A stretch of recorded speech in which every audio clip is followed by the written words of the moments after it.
So Okay. hi everybody, Shabbat Shalom. Shabbat. Shabbat Shalom.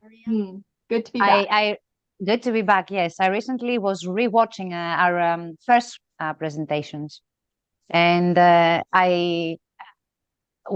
on these earlier presentations, I was always opening, "Hi team, hi Kim, hi Charlene." That's what I was.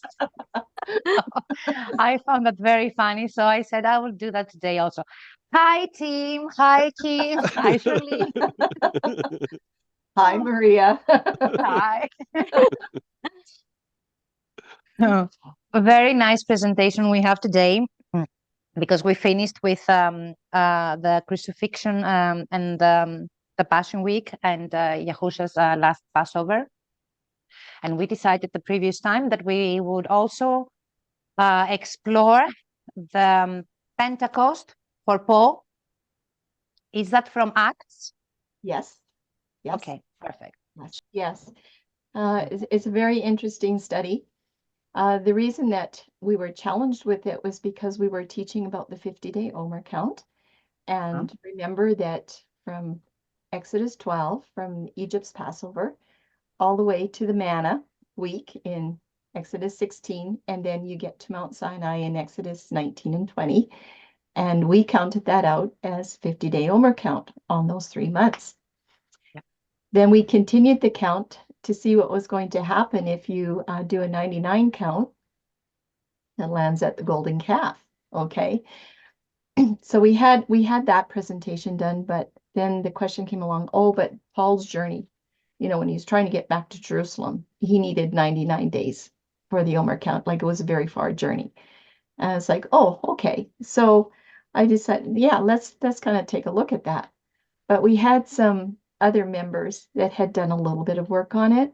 So they said, no, it's only 50 days. So I said, okay, well, send it to me and we'll put it together in a study. So we thought that this study was going to be on the 50-day Omer count or the 99-day Omer count. And of course, it's all mixed in there with Zadok, and the wave sheep is, so we're not going to really look at that too much, but I do touch on it a slide or two. But there was a big surprise. So this is a study on the 50-day Omer count. Was it 50 days or 99 days? But it is actually a battle of the calendars. Now, this time frame in Luke 20 is approximately almost 30 years after the crucifixion. I'm not going to tell you the date right yet. But anyway, 30 years, almost 30 years after the crucifixion, we are going to show with this study that Paul and Luke and his travelers that were with him, there was 10 in all, they were still observing the covenant calendar of Moses in the Torah, the very calendar that Yahusha was honoring. And we will do that part in part 3, but there's a lot of work up today to get to part 3. So we're going to look at a lot of things. I'll explain that in the teaching as we go along. So it's just have fun, just listen to it, because it's a very different teaching, but it's a lot of fun. So part 3 will be the next time, and it's the larger part. We have about 62 slides today. And I don't know if there'll be any questions, but I just, we just put it together the best that we could. For the territory and the sailing times and the walking times and waiting times, we had to sort of just figure out, what is reasonable and not make it shorter, so that it would fit 50 days and not try to extend it so it would reach to 90 days, to be reasonable of whatever's happening for the events. Okay. So Great. that's what's going on. But anyway, we'll try to get through it here and just enjoy it. It's very different than any other presentation we've done. Can't wait. I think with that, then we're ready to go. Okay, we are ready to look at this very interesting study on Paul's Pentecost appointment at Jerusalem and the battle of the calendars. This is a 3-part study, but today we'll be looking at parts 1 and 2.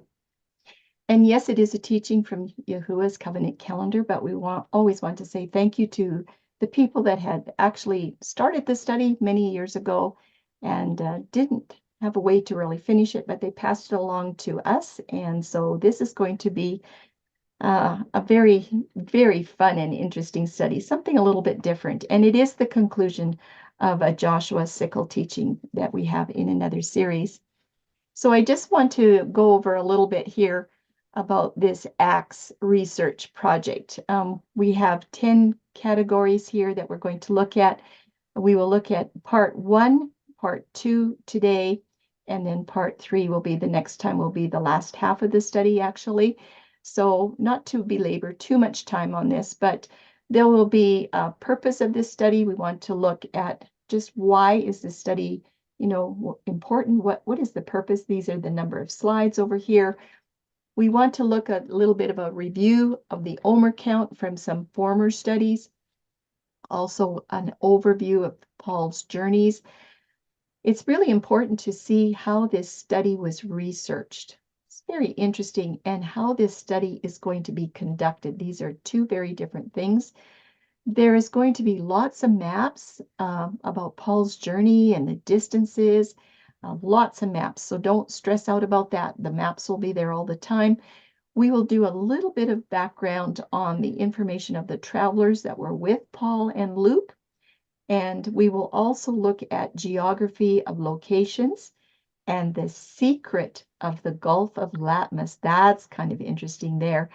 And then in section 9, we will go through the scriptures of Acts 20 to 24 that have the calendar scriptures on them. And we will look at these journey events in preparation for part 3, because putting the two together is very, very long. And there'll be a little bit of a meteorology lesson in this as well. And then, of course, in part 3, we will actually chart everything on a calendar. And Tim and Kim are here with me today, and I might be calling on them to help. But let's just look at this. There are some major, major calendar puzzle pieces in Paul's journey, probably more details than any other study that we have done. But Mytilene, is that correct? I think so, Maria. There's something to do with Mytilene. You want to watch for this. Something to do with a moon. Very important piece to this puzzle. And then the Gulf of Latmus and Miletus. Something happening there as well. Very, very important. Another one is Ephesus, is another point in this puzzle that is really important about Ephesus. We're going to look at that. And Paul's Nazirite vow, something interesting happening there. And you know, every piece of this calendar puzzle is so important, but these 4 are of extreme importance that are going to lead to what I call a covenant calendar crunch. Again, this great big starburst up here, watch for this. I'll be giving some details today in that area, but in part 3, we will explode it. So we're going to put all of this together.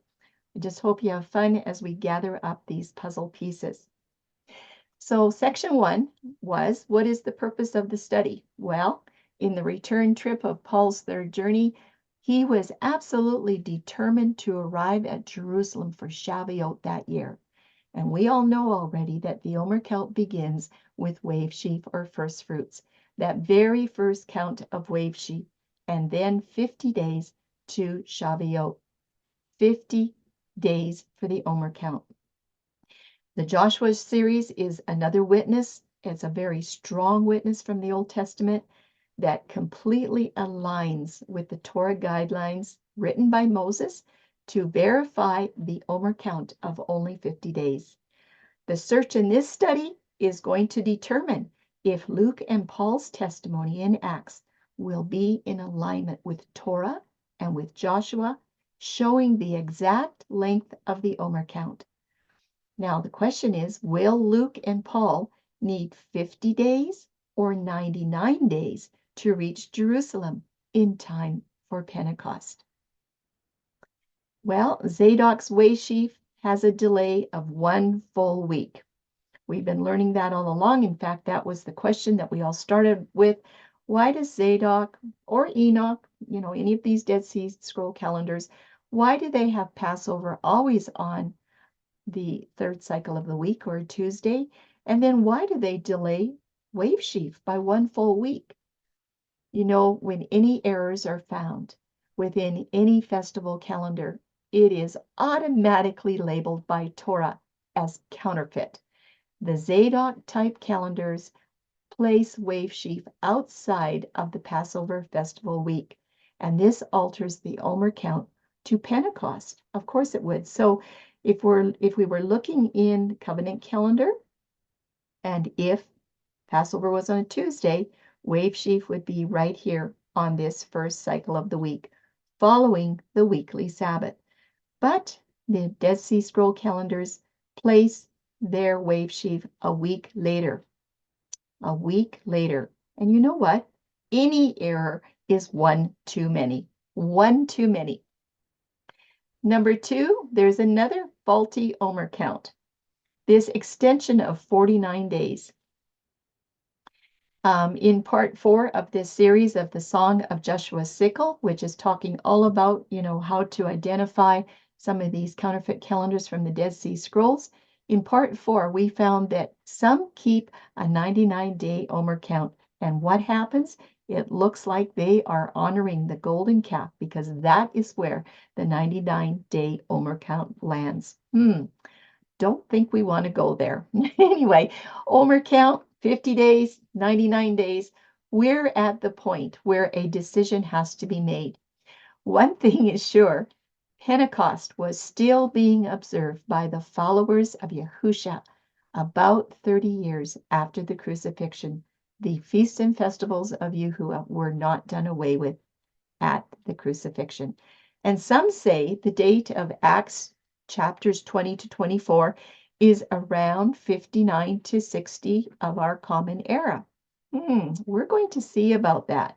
We're going to see if the Bible timeline actually can reach us to 59, 60, or somewhere else, because Paul has a counting example. He is going to show us how we can find the exact year that this happened. Very interesting. Just like with Yahusha's crucifixion, we could identify the exact year of his crucifixion with all of the calendar clues.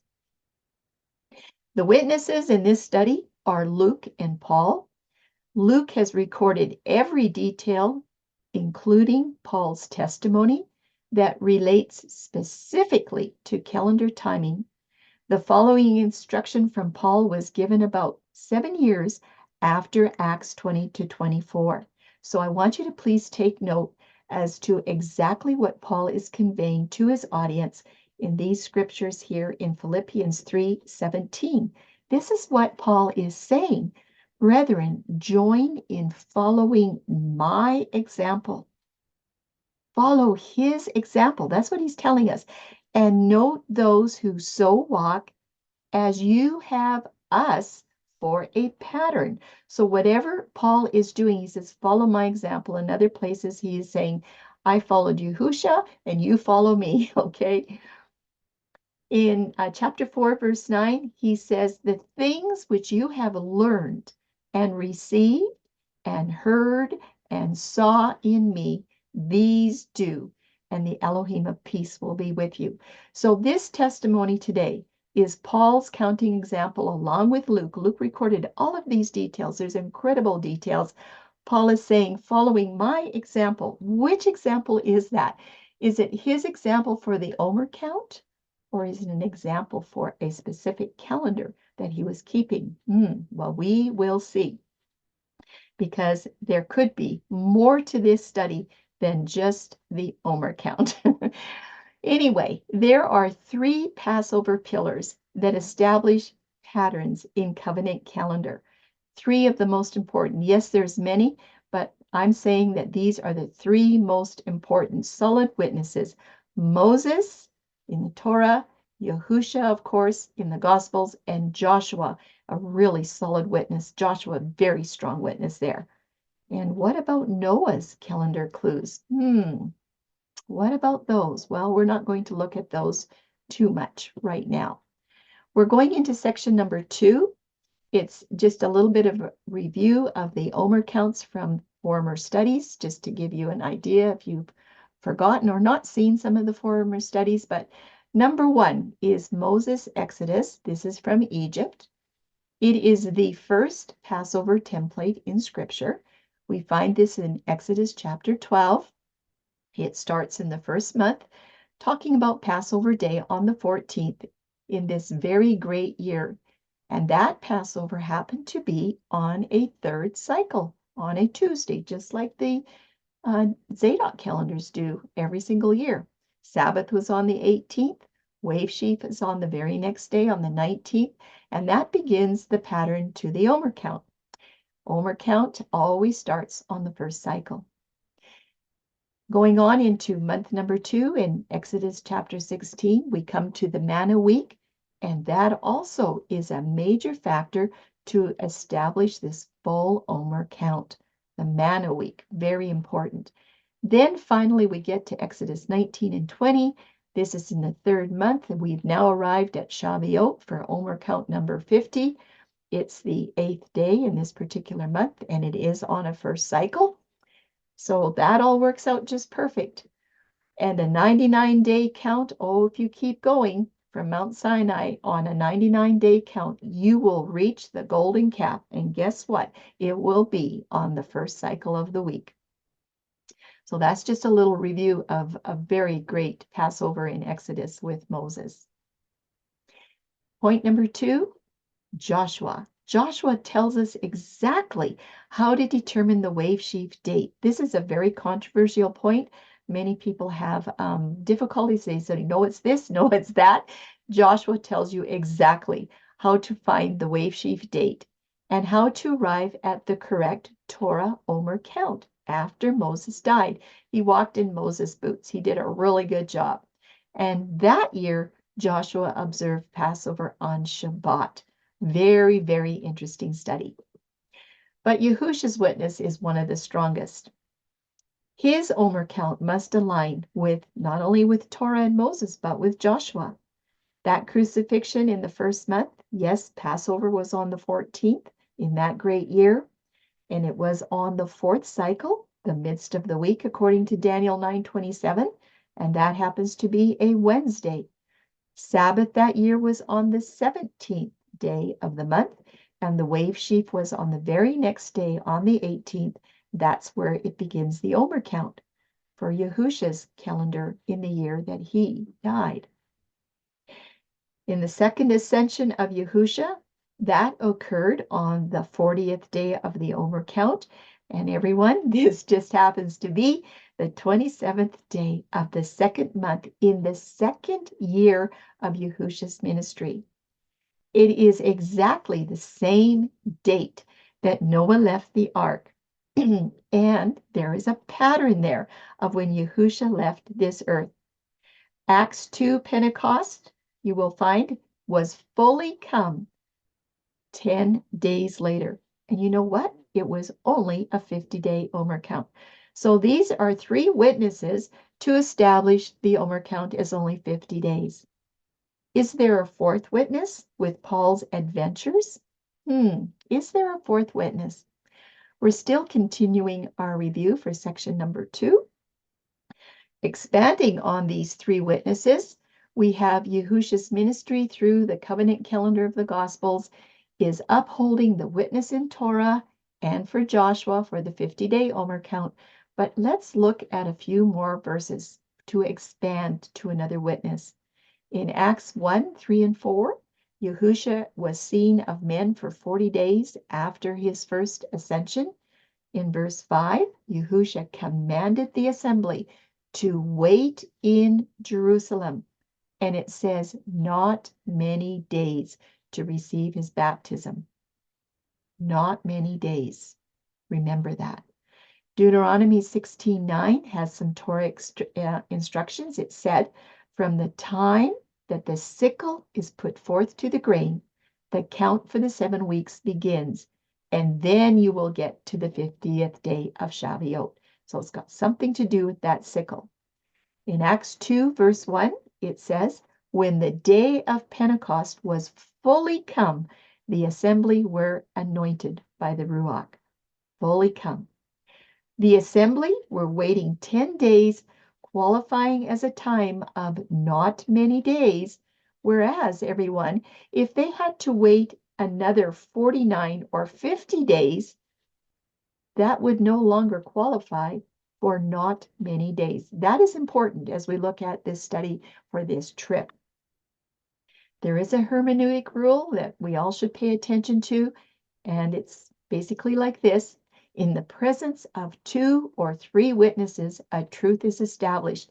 Yahushua said that in Matthew 18, that in the word of 2 or 3 witnesses, every word may be established. But guess what? Paul said the same thing in 2 Corinthians 13:1, the same words. So basically, everyone, the Omer count of 50 days to Shavuot is already established. We don't need to have any more witnesses. It said 2 or 3. So the question is there any reason to look for a 4th witness for the count from Wave Sheaf to Shavuot? Do we really have to do that? Well, let's just take a look. Wouldn't a 4th witness be very, very interesting? After we go into section 3, we're going to be looking here at Paul's missionary journeys. He had 3 of them.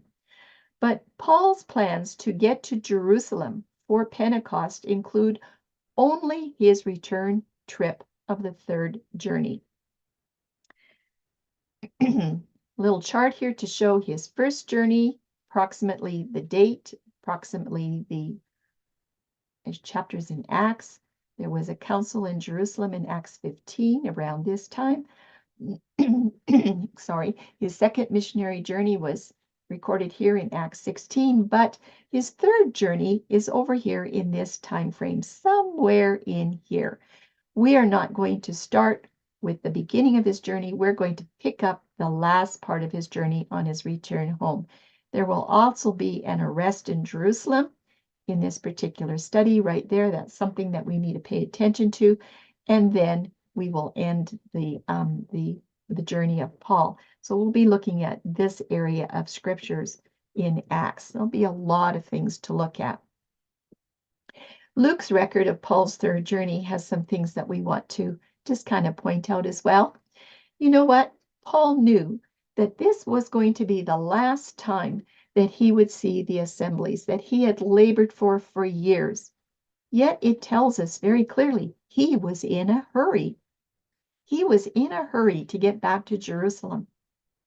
In Acts 20, verses 3 to 12, Paul had an all-night sermon at Troas.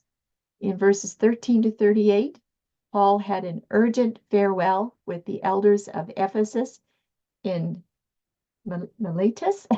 Why not Ephesus? Why didn't he stop up there in Ephesus? That is a question. Remember, these are 2 things that you want to watch. Then in Acts 21, Paul is urged not to go to Jerusalem because he's going to be bound and delivered to the Romans. But you know what? Paul declares he is ready to die for Yahushua. He's going anyway. So that is one point that we need to remember about this journey. Point number 2. If the Omer count is really 99 days, would Paul need to feel such an urgency to get to Jerusalem at a certain time? Think about that. Number 3, is this study so important that it will be Paul's last chance to establish a particular Omer count once and for all for the New Testament? Think about that. And number 4, will this witness root covenant calendar deeper into Torah, or will we find an error? Paul said, if possible, he wanted to be at Jerusalem for Pentecost. He just wanted to get there. And the reason Paul said, if possible, is because gaining passages on ships was uncertain, not to mention the possibility of unfavorable wind and other delays that might occur, or having to depend on somebody else when you're trying to get somewhere. Having reached Tyre and Caesarea, it is very evident that Paul had a very prosperous journey. He had found ships without having to wait too long. The winds were favorable. He was well ahead of schedule because he even stayed 7 days at Tyre, and he stayed many days at Caesarea. He would not have done any of this if he had not been making good time, and he was in urgent to get to Pentecost on Jerusalem at Pentecost on time. Remember those things. Okay, as we venture into section number 4, it's going to be about how this study was researched so that you can go and check things out for yourself. There are several points. Number 1, Acts 20 to 24. Those 5 chapters contain details for this study, although there will be information gathered from other parts of Luke's writings in Acts. But the details that are found for calendar in these chapters is absolutely incredible. Number 2, I found out you have to have an understanding of the geographical area. It is absolutely necessary. You need to differentiate between cities and towns and provinces. They're all mixed up and it doesn't tell you. You have to know some of your geography there. You also have to have an overview of the geographical areas through a variety of maps, do a lot of research, understand the area. Why?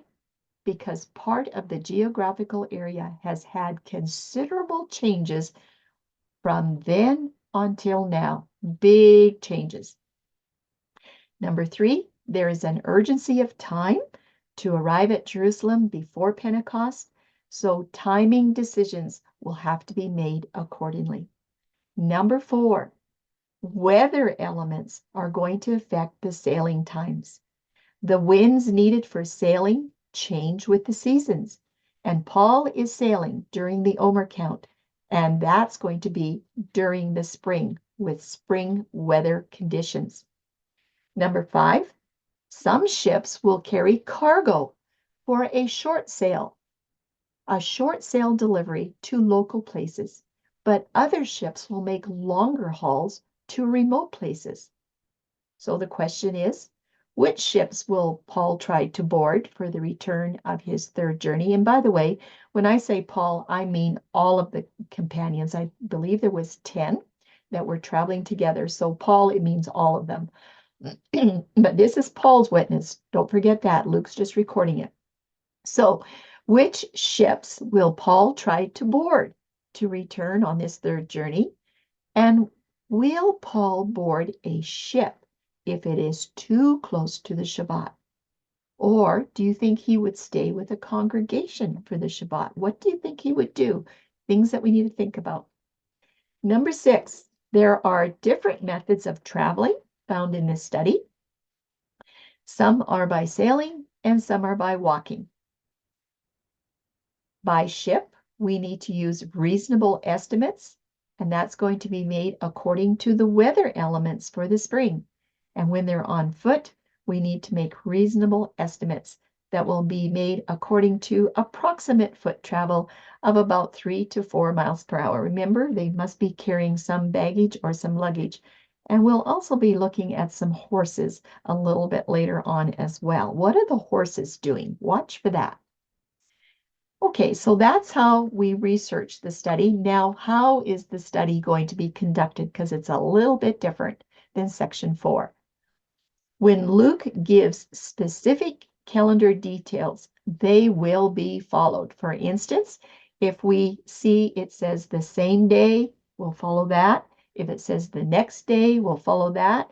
If it says the day after or the following day, if it says that day, we will follow all of those details. Also very important, we will take care to observe the weekly Shabbats. We will note that necessary ship trips will not be scheduled beginning with the Shabbats, depending on the dates of the month and the length of travel. We'll be very careful about how Paul would be honoring the Shabbats. However, everyone, do remember that some of the travels by sea are very long, and when this is the case, there will be times of travel on sea during the Shabbat. There's no way you can say, stop the ship, I'm getting off. The best estimates for travel on the sea from one destination to another are going to be given considering distances, the local weather, the type of conditions for that time of the year, all kinds of things like that. In section number 5, we are also going to have to consider distance and time calculation. You know, many people say that Paul's trip to Jerusalem needed at least 99-day Omer count because, this is the reason, the trip is way over 1,760 kilometers from where he started out. And another one, there are many lengthy stops and there are delays. So say, yes, it has to be 99 days. Can't get there in 50 days. This study will count the time and the distances according to reasonable data. And that's going to include walking times of approximately 3 to 4 miles per hour with their belongings, reasonable times of waiting to find new sailing arrangements, and then we're going to be looking at these sailing times according to the wind speeds in April and May. Why? Because the wind speeds in the first month of April are about 8.5 kilometers per hour. The wind speeds in the second month of May go up to about 14.5 kilometers. And the winds usually come up at dawn and they die down at sunset. And many times a ship can be becalmed all night. That means it's not going anywhere and there's no wind to carry it. Therefore, sea captains would generally not sail at night unless they knew there would be winds, which could often be understood by watching the cloud formations. Now, I do need to tell you a little bit of something about this. When I was researching it, where I live, we happen to have a Captain Buddy Jones that has been on every cruise ship of the world. He's been the captain of every cruise ship. He's been, all of them. And when I had finished going through the research, I wasn't quite sure, am I on track or not? You know, like, I don't know. I'm going to call Captain Buddy Jones. We know him very well. He's about 75 or so now. And not even a Christian that I know of, but I told him what I was doing with this study. And I said, Captain Buddy, can you tell me if I'm on track? Because I just don't know about these weather elements in April and May over in the Aegean Sea, you know, about the wind speeds, the clouds, and, you know, all of this stuff. And I explained to him what I had found and what my estimates were, trying to be reasonable, not to shorten anything or quicken anything for 50 days and not to lengthen it for 99 days. And after we got done on that telephone call, he said, Charlene, you are absolutely right. He said, what you have told me is exactly the way it is over there in the Aegean Sea when you're with a ship. He said, you're right on task. I went, okay. So you know what? Even your neighbor can help you with covenant calendar studies. You just never know. You just have to ask them. Well, then there's a question. What kind of ships would Paul be sailing on? Well, you know what? Acts does not give any information about the kinds of ships the apostles embarked on during their sea journeys. In addition to small coastal vessels, ancient literature mentions the existence of large ships, and they would have a capacity of as many as 600 passengers and more. And very different were the very small boats that sailed along the coast, coming into harbor every night. So little boats, big ships, there was quite a bit of a difference. These little boats would hop from one port to another, and they would collect any kind of available passenger or merchandise. You know, they would just move things around. Whoever needed help, they were there.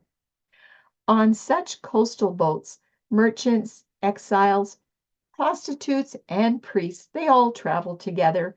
And as these little boats made zigzags between the islands and the mainland, the traveling merchants would be collecting timber from Phoenicia, copper and wine from Cyprus, amphorae, which is like this jar that you see here. They would collect things like this from Rhodes and Samos and or some grain mills from Kos. They would collect these things and they would move on. This would be their livelihood. Such boats did not have a schedule, is what I have found out. In fact, when the captain decided that his business was done in that little area and that the wind was favorable, he would send one of the crew to announce in the streets and the taverns of the port that he was leaving soon, and you better get ready if you want to be on his little boat. And by the time darkness fell, unless he reached a port, he usually found a sheltered, shallow bay, and he would drop anchor and beach his ship. That for safety, of course. If there was high winds, he would not want to be out in the sea. Okay, this is a very important slide because we need to have reasonable assessments of the time are going to be made for each detail. 2 points, reasonable assessments, not to force an Omer count of 50 to fit Torah requirements, and we will make reasonable assessments not to extend unnecessarily the time to reach for a 99-day Omer count. We are going to try to be very, very fair about that. Okay, we are in section 6. We are going to be looking at quite a few maps. A map of Paul's third journey. I want you to note the cities, the towns, and the provinces on his trip. I want you to note the difference of travel on land and travel by sea. He started out here in Antioch, and he went by land on this third journey, traveling all through Asia. You can see here, I'm not going to name all the stops. We'll see some of those in our studies, but he came all this way, all the way up here to Troas, all the way up here into Philippi, Macedonia, came down this way. You can see, took a boat here for a little bit, in here, did some land, some walking around, okay, over in this area here, Achaia. And then on his return, he's coming back this way, but you'll find out later that we're going to talk about he learned that there was a price on his head for his life. So when Paul was deciding to come back on his journey, it was at Philippi up in here. We'll show you that later. This is where he begins his journey after the Passover festival, okay? But he decided that he was going to go back by sea and not by land because he felt that that was safer. So he thought it would be quicker than going by foot on land the way he had started out in his journey. So before reading Luke's account and charting the Omer count journey on the calendar months, we will gather some information on each stop between Philippi and Jerusalem to aid in the calculation of time needed for this urgent trip. But still, everyone, the question is there any possible way that Paul needed a full 99 days to be on time for this festival at Jerusalem? Just expanding this map a little bit so that you have an idea where we're at. He's trying to get back to Jerusalem, okay, back into this area right here. It's coming from Macedonian all the way up here down to Jerusalem. This area here is called the Levant, Syria up here, okay, Antioch here where he started out. So just a kind of a good map to look at these approximate distances. So you can find approximate distances from where he traveled, Philippi to Troas. They're all listed here, what the distances are in kilometers. We're going to be going through these in detail. As I said, he's starting out up here at Philippi, traveling all the way through. We're going to be looking at all these stops. Okay, what's going on? After 3 months in Corinth, Paul planned to sail to Syria. When he discovered that there was a plot to waylay him on the voyage, he decided to return through Macedonia, retracing his steps back to Philippi. So Corinth is right here. This is where he heard that there was a price on his life.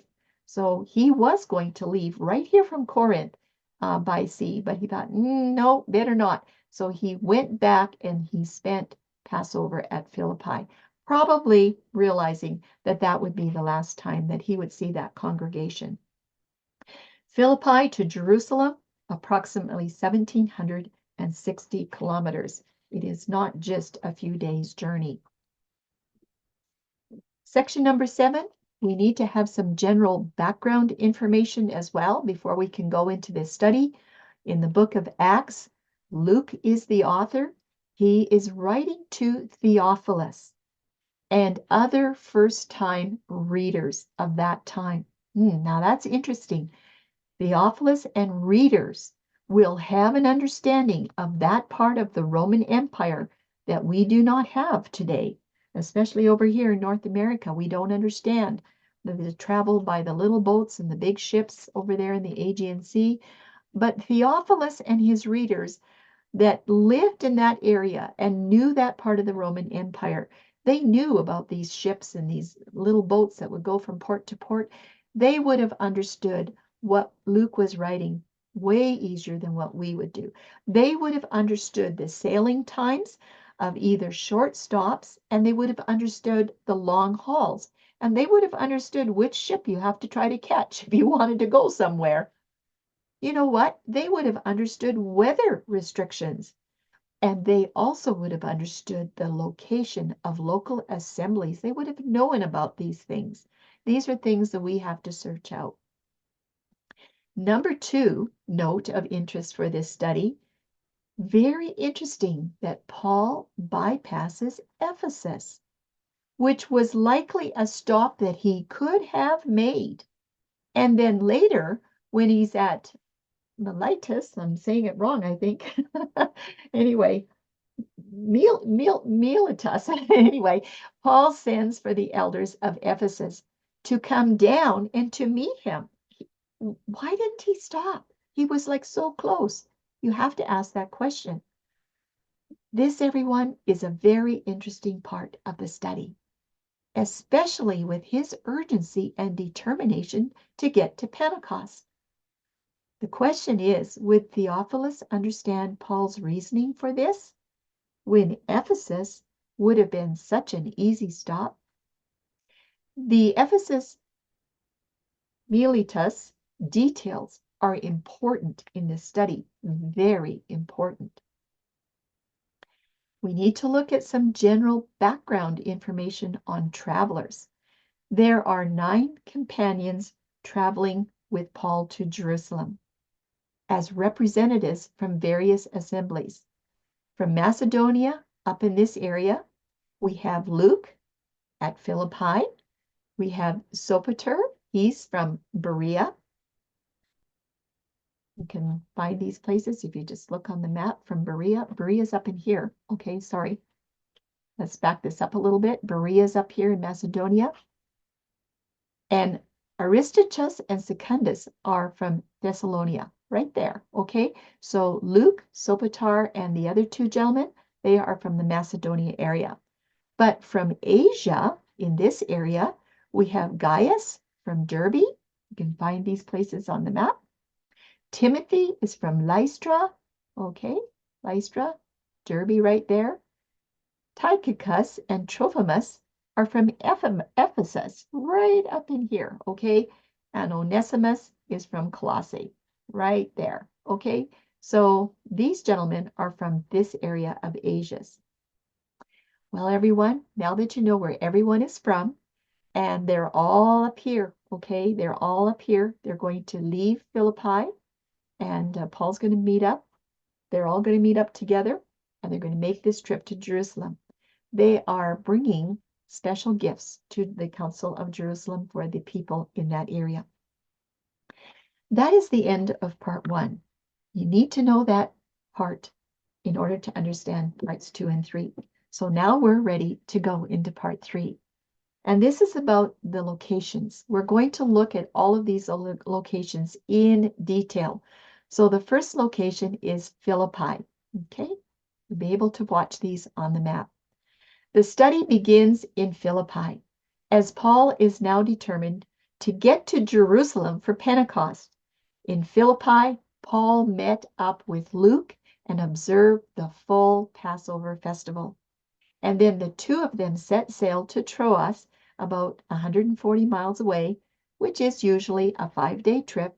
And that's where they meet up with the other 8 traveling companions that were also on their way to Jerusalem. And they're all from those various assemblies. The various representatives were bringing monetary gifts to the persecuted assembly in Jerusalem. So sailing from Greece to Syria was more favorable beginning in April as the gentle winds blew from the northeast after the winter storms subsided. From the northeast, okay? So you have a lot better traveling going south and over to Jerusalem than if you have winds blowing from the south, blowing you backwards. Anyway, at this time of the year, there are monsoons. Some people don't know what a monsoon is, but it is a seasonal prevailing wind in the region of South and Southeast Asia, blowing from the southwest between May and September, bringing rain, that's called a wet monsoon, and from the northeast beginning October and April, and it's called a dry monsoon. Okay, our next stop is going to be Troas. It's about 140 miles from Philippi by sea. It's also known as Old Constantinople.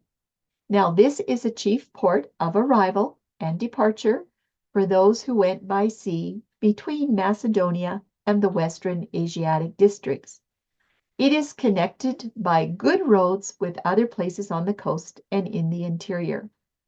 Paul and Luke sailed from Philippi to Troas in 5 days. Took 5 days for that journey right there.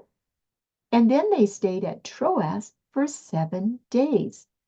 This was where Paul restored Eutychus to life. Remember, he fell asleep in the window. Paul was preaching way too long and he fell out of the 3rd loft and he died. We're going to talk more about that later. Paul had 2 voyages between Troas and Philippi in his journeys. It's very interesting that Luke has told us in Acts 16, 11 to 12, that journey in Acts 16 was accomplished in 2 days, okay? This is about 5 years before, okay? But look at in Acts 20, verse 6, Paul is telling us that they needed 5 days. Very interesting information. So these sailing details are very valuable here. One ship could have had more cargo. Maybe that's why it went slower or needed 5 days, or maybe it had stronger headwinds. We don't know. We have to just think about these reasonable options. But anyway, Paul gives us details. It took 5 days to make this trip. Our next stop is Assos. It is about 20 miles by land or around 60 miles by sea. Okay? 7 miles from the island Lesbos and 20 miles from Troas by land and about 60 miles from Troas by sea. Well, while Luke and the others took the longer 60-mile trip around Cape Lectum, it says that in Acts 20, 13 to 14, Paul decided he was going to walk. This is about 6 hours of walking. Overland, 20 miles from Troas to Assos on the morrow. It tells us on the morrow in verse 7. In Acts 20:14, it does not indicate if Paul met with an assembly of local believers. Thus, Paul was able to join the ship to Mytilene without any difficulty, likely in the mid-afternoon to set sail with the day winds. So remember, Paul had that big sermon and he was with them preaching all night. The others took the ship, okay? They said, we're leaving, we're going. And he said, no, he had to stay with the assembly, and he walked and he met them here at Assos. Why would Paul choose to walk to Assos to board the ship rather than sail? Would this have anything to do with him spending as much time as possible with that assembly in Troas? Likely for the very last time. He's pretty sure it would be the last time that he would see them. Okay, our next stop is Mytilene. Mytilene. I don't know how to say it. But anyway, it's 40 miles from Assos. You can watch this on the map there. It is the southeast side of the island of Lesbos. The ship likely stopped here for the night. I'm saying likely. The day wind blew from the northwest at this time of the year. The harbor of Mytilene would shelter ships from these winds. There are some things to consider. This is one of those puzzle pieces you want to keep your eye on, okay? Things to consider. If there are no winds to sail, you're not going anywhere. And if it's the time of a dark moon, we're going to read about that. Is this the time of a dark moon? Because some are saying this is the time of a dark moon. Remember, I had a moon up there when we talked about this puzzle piece. If the sky is cloudy, there would not be sufficient night light to navigate these intricate passages to the south.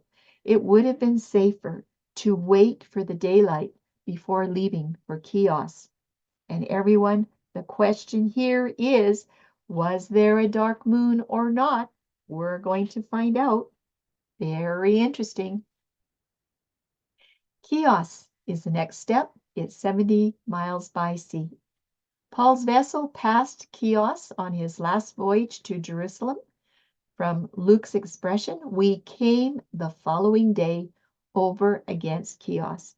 This is a journey of 70 miles, which is a full day of sailing with favorable winds. We're going to explain that in a little bit. And remember, Acts 16:11 records a sailing distance from Troas to Neapolis in 2 days. The distance is approximately 140 miles.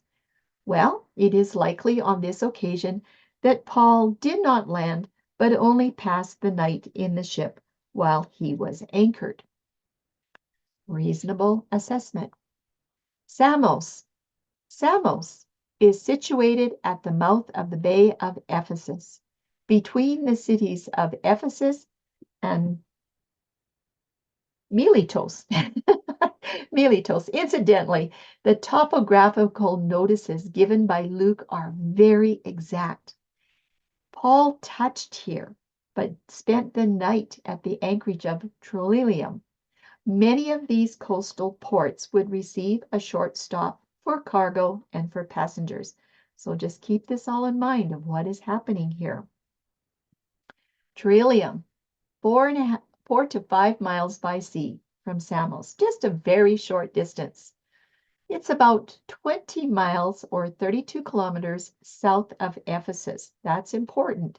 The Strait of Mykale is scarcely 1 mile across, or 1.5 kilometers, with a very rapid current. The navigation of this coast is intricate. It can be gathered from Acts 20:15, with subsequent notices of the days spent on the voyage, that the voyage was likely done under cloudy, dark skies.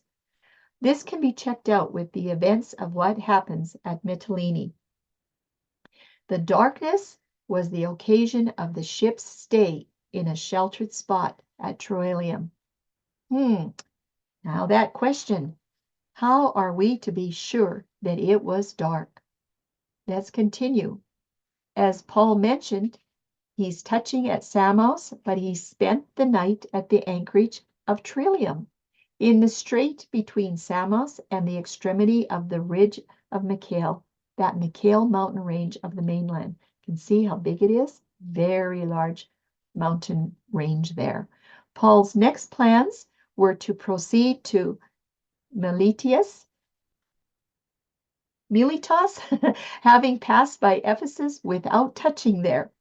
I still have this same question, everybody. Why did Paul choose not to stop at Ephesus when he was sailing so close? What is going on? Luke says, we arrived at Samos and tarried at Trogyllium. Tarried. Note, according to Acts 20:15, the ship in which Paul was on tarried. Several of the early manuscripts omit these words, tarried at Trogyllium. they take the word tarried out. Yet, whether the words belong to the text or not, Paul evidently passed the promontory, that's a very high point of land that juts out into a large body of water, and he probably stopped there. Well, what about sailing into Trillium? Everyone, you know what? Just watch the maps. Get yourself oriented to what's going on here.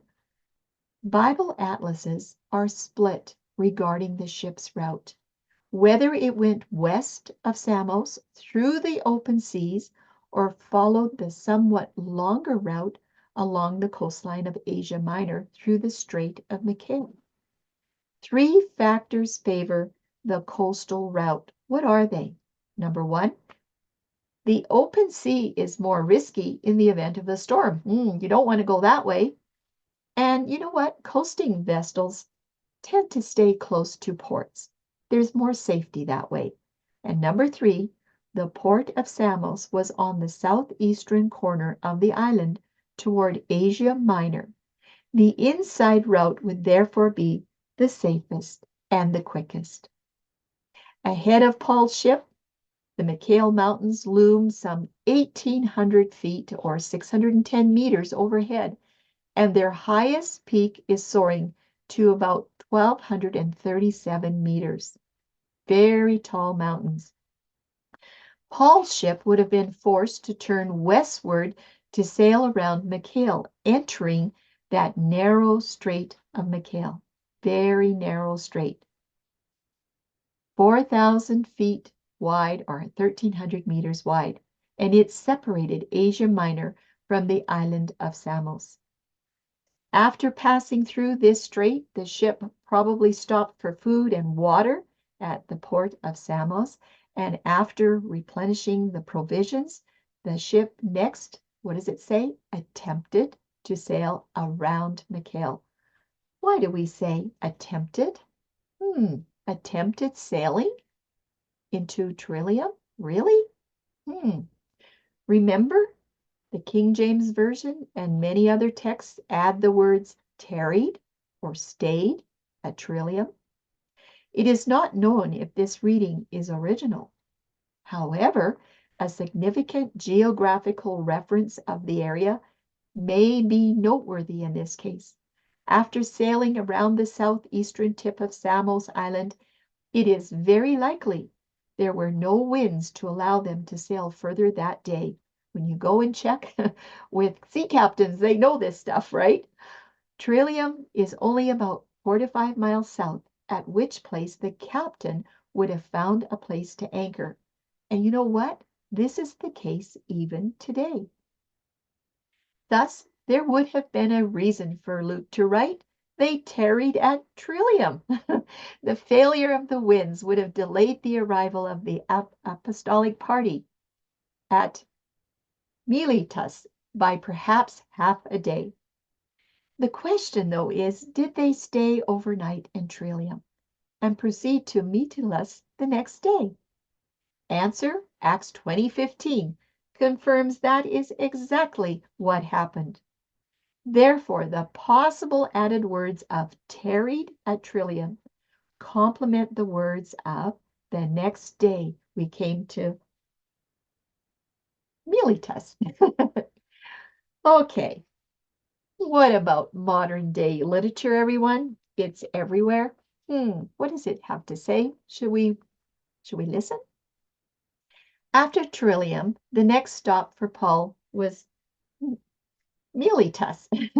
This part of the study is a primary focus specifically related to the geography and the history of this area due to the events that happened between Miletus and Ephesus and the journey of the elders. There's an important note here. Modern day literature will not be reliable enough to break open some of these details. The following points must be remembered as some areas in this study are very tricky to understand for the details between Miletus and Ephesus. The landscape, the seascape, and the general environmental concerns will be logically considered next. You might be surprised at what you're going to see. Consideration will also be given to routes, plains, mountains, and how do you get through them, all the ways through them. Bodies of water and the passages across them, we have to examine all of this very closely. And then an understanding of the physical environment at that time is not only useful, but essential when one is trying to understand any of the ancient cities in the Acts study. Continuing on with this modern day literature, a simple paraphrase of Acts 20, verses 15 to 17. This is the text in question. This is a simple paraphrase. Put it into point form. From there, we sailed on the following day and arrived offshore of Chios. And the next day, we approached Samos and tarried at Trillium. And the day after, we came to Miletos. For Paul had decided to sail past Ephesus so that he might not lose time in Asia, for he was hurrying to be in Jerusalem, if possible, on the day of Pentecost. From Miletus, Paul sent a messenger up to Ephesus to summon the local elders. He wanted them to come down to him. And it goes on to say, and when the elders came to him, we're going to leave it right there. Because the big question for this study is, like I have said before, why did Paul not stop at Ephesus if he wanted to see the elders? Everyone, he was so close. He could have done it. Well, let's leave that for a moment. The Gulf of Latmus. We need to look what is happening at the Gulf of Latmus. Remember, that is one of those puzzle clues. Keep your eye on the map. Upon leaving Trillium, on the following day, Paul's ship entered the Gulf of Latmus and continued its journey to Miletus. Can you see that? Came into this gulf and continued his journey right here, Miletus. Okay? Very interesting. In Paul's day, the Gulf of Latmus separated Priene from Miletus. Look at the distance here.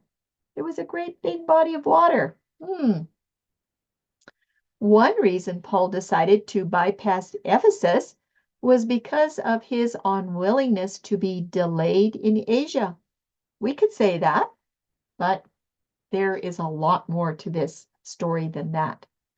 Before we go on, I want you to take note of Lake Bafa, right down here, where it is, okay? Because now we're going to look and see what is going on. Everyone, this is a modern map of the Aegean Sea today. There's Trillium Port right there. Priene, approximately here. And Miletus, approximately in this area. Lake Bafa, right there. We can spot that. We've got there some of our bearings. But everyone, where is the Gulf of Latmus? What happened to it? You know what? Today, this gulf separating Miletus from Priene is strangely absent on most modern biblical maps of Western Asia Minor. Because of minimal tidal action of the Aegean Sea, the mouths of the meander rivers have progressively carried large amounts of silt from the mountains over the centuries, and this silt emptied into the Gulf of Latmus, moving progressively southwards and eastwards towards the Aegean Sea. Well, here's a modern Google Earth map for today.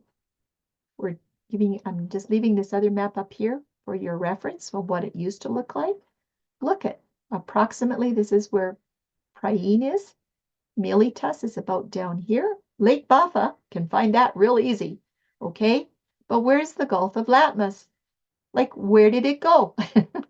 You have to ask these questions. I'm just going to send that back for a bit. Where did it go? So you have to look at all kinds of maps.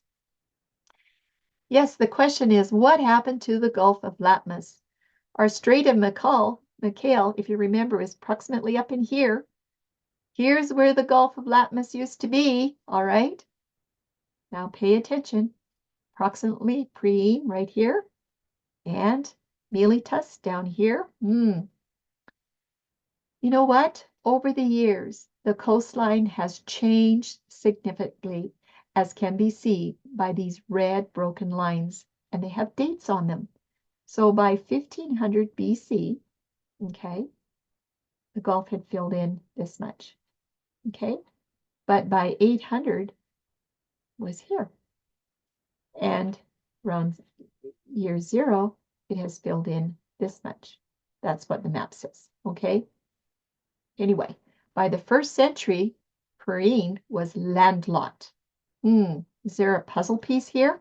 Landlocked. The secret of the Gulf of Latmus. Oh, let's take a look. What is going on? Well, there is the Lake of Bafa. Get yourself oriented on this map, because we want to remember, because of the silting over many centuries, the shoreline has moved progressively toward the coast, eventually landlocking Mytilus. There you see, this is all landlocked today. It's not an Aegean, can't get in there, no way.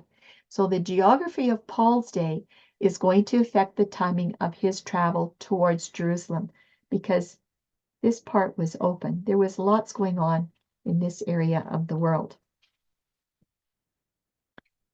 Miletus and Ephesus, 45 miles by sea from Trillium, 38 miles one way to Ephesus. Get yourself oriented on the map.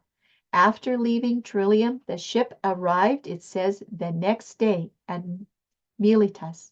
Luke did not explain why Paul changed his mind and decided to stop at Miletus when he was in such a hurry from the onset.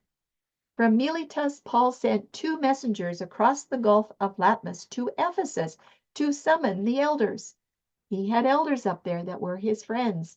What about the rest of the people? Were not all of them his friends? Road travel had the advantage of predictability, as waiting for another ship and favorable winds would cause an unpredictable delay. Remember, the ship had already been delayed at Trillium. So what I'm saying is that if Paul wanted to meet with those at Ephesus and to go back by ship, that could be a delay, and the winds would not be in his favor. So he's deciding that, you know what, we're just going to send some people up there to go and get these elders and call them down. Now, there is a road distance around Lake Bafa of approximately 63 miles between Ephesus and Miletus. By crossing the Gulf of Latmus, the distance is 38 miles. It's almost cut in half. So given the need to reach Ephesus and get back to Paul promptly, the Gulf of Latmus route was undoubtedly chosen. So they chose to get across this body of water.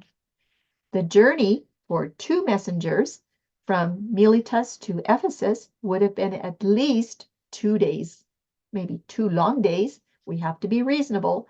So allow 1 day to collect the elders and at least another 2 long days for them to return back to Miletus.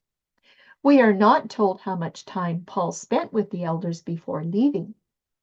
But the questions are, why did Paul sail past Ephesus if he wanted to meet with the elders, thus causing a delay of at least 5 days in Miletus? Was he not in a hurry to get to Jerusalem for Pentecost? I thought he said he was in a hurry. Yes, why did Paul sail past Ephesus? What was this original hurry? And now how come this delay? And how will this affect his journey during the Omer count? Well, here are some reasons for consideration. Number 1, if Paul would have stopped at Ephesus, would it be too long of a wait for another ship to be going his direction to Jerusalem? These are little coastal boats. We don't know. We have to think about that. Number 2, or was his ship going to be docking longer in Miletus, allowing him to send 2 messengers to Ephesus. Maybe even 5 or more days of foot travel are needed for that return trip. Did he know that his ship was going to be docking a couple of days and he would have some time there to play with? Number 3, or was his personal visit to Ephesus, would that have delayed him too long, as all his friends and local assemblies would have wanted to see him? You know what? Especially since his message was that he would likely never see them again. Do you think that they would have delayed him so that he would not get on that boat? Number 4, landing at Ephesus harbor with its direct access to the commercial agora, where the silversmiths were centered, could that possibly reignite the situation that had forced Paul to quickly leave Ephesus just months before? Do you remember what happened? His life was in danger. Who were these silversmiths? Were they making idols? What did Paul say about their idols? Acts chapter 19. Go look at that. Somehow, Paul came to feel that he must communicate with the elders of Ephesus one final time, because he felt the possibility of death awaited him in Jerusalem. The elders accompanied Paul to the ship after his messages to them. So it couldn't have been too long of a visit, but he had something urgent to tell them. Okay, we are now going to go on to Kos, Rhodes, and Patara. Kos, 40 miles by sea from Miletus. Ship departure from Miletus was likely at dawn. Okay, that's what the captains did, with the day winds, coming with a straight course to Kos. The ship likely had cargo to drop or pick up, and you know what? Passengers would have waited for the ship to do that. Then off to Rhodes. It's 85 miles by sea down to Rhodes. It's a large island of the Aegean Sea and part of the natural shipping route from Greece to Palestine. And the ship would have stopped to load or unload cargo. Very important stop here. The northwest winds must have been in their sailing favor to accomplish 85 miles from Kos to Rhodes by the next day. No details are given that Paul left the ship, but we do have the details. They got there the next day. Patara, 70 miles by sea from Rhodes. It is a city on the southwest shore of Lycia, opposite Rhodes. Because of its excellent harbor, many of the coast trading ships would stop there at Patara. And here Paul found a ship going to Tyre in Phoenicia, and in this ship his voyage was to be completed. Now we're getting somewhere. Okay, we're off to Tyre. It's about 640 kilometers by sea from Patara.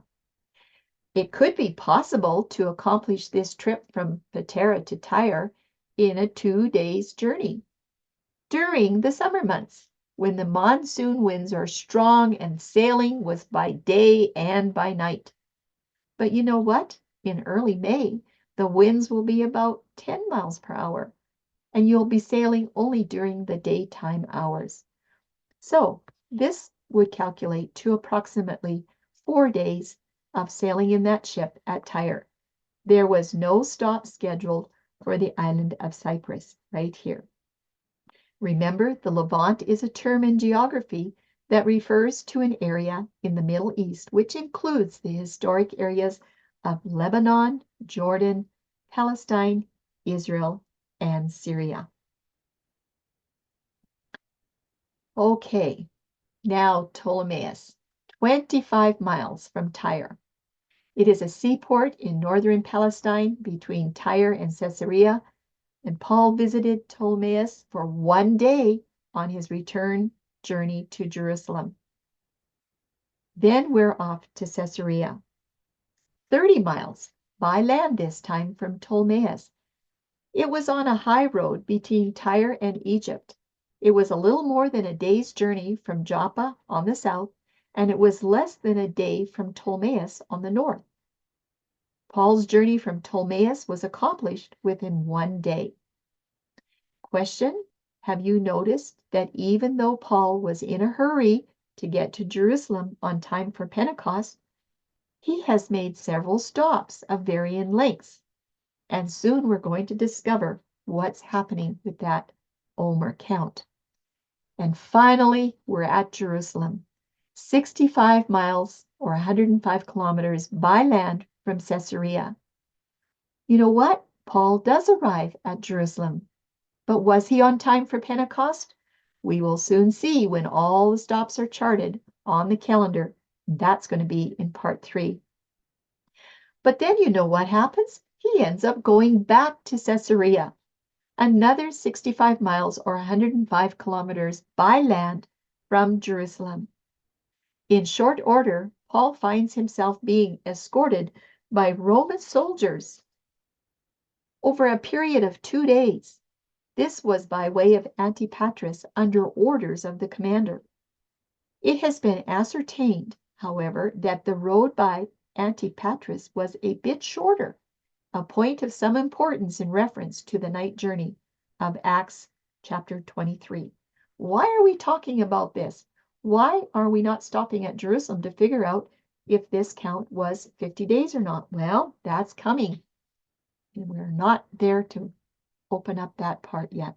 Now that's the end of section 8 for all the locations. So you know where everything is on the maps, okay? I hope you remember that. We're now ready to go into section 9 as we complete this last part of part 2. And there's a bit of a meteorology lesson here. Before we begin to chart the Omer count on the calendar, we will take a brief look at only the necessary verses in Acts chapters 20 to 24 as a backdrop for this important study. I'll try to keep some maps here so that you can see what's going on. We are now going to look at the scriptures. In the last part of Acts 19, there was a riot at Ephesus because Paul was turning the people away from the worship of their god Diana.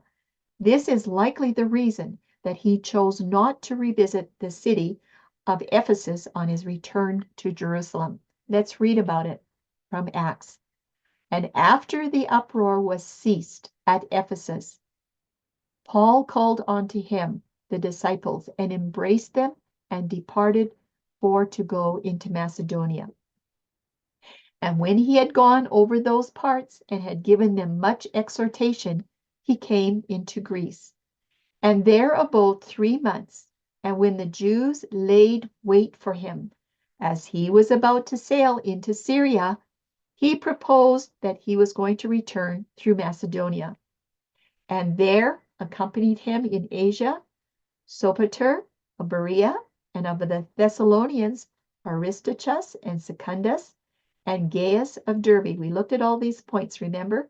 And Timotheus, and of Asia Tychicus and Trophimus. And don't forget, Luke was there too. Count them up. How many are there?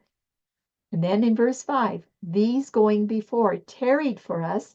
That means Paul and Luke, they tarried before them at Troas. This is Paul's 3rd journey. Paul's intent was to observe Pentecost in Jerusalem at the end of his 3rd missionary journey. To track his travels from Passover and the days of unleavened bread to Pentecost, we need to know his whereabouts during this period. And Luke's details in the chapters of Acts 20 to 24 gives that account. You know what? The Omer count picks up right here at Philippi. That's where we're starting the Omer count. And then off to Troas. Philippi to Troas. We're reading the scriptures now. And we sailed away from Philippi after the days of unleavened bread. And we came unto them to Troas in 5 days, where we abode for 7 days. And upon the 1st day of the week, when the disciples came together to break bread, Paul preached unto them, ready to depart on the morrow, that is the day after, and he continued his speech until midnight.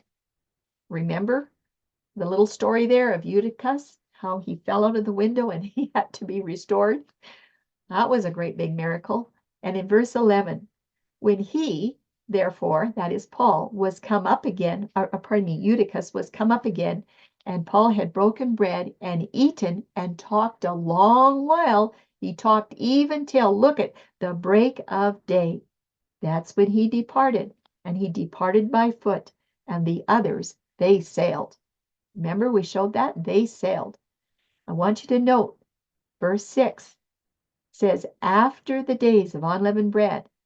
It does not say many days after. That information is going to be carefully charted, and it's very important.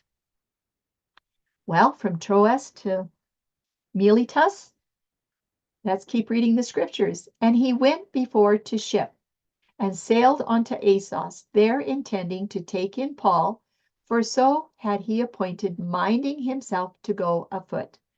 And when he met with us at Assos, this is Paul, when Paul met with the other group at Assos, we took him in and came to Miletus, Mytilene.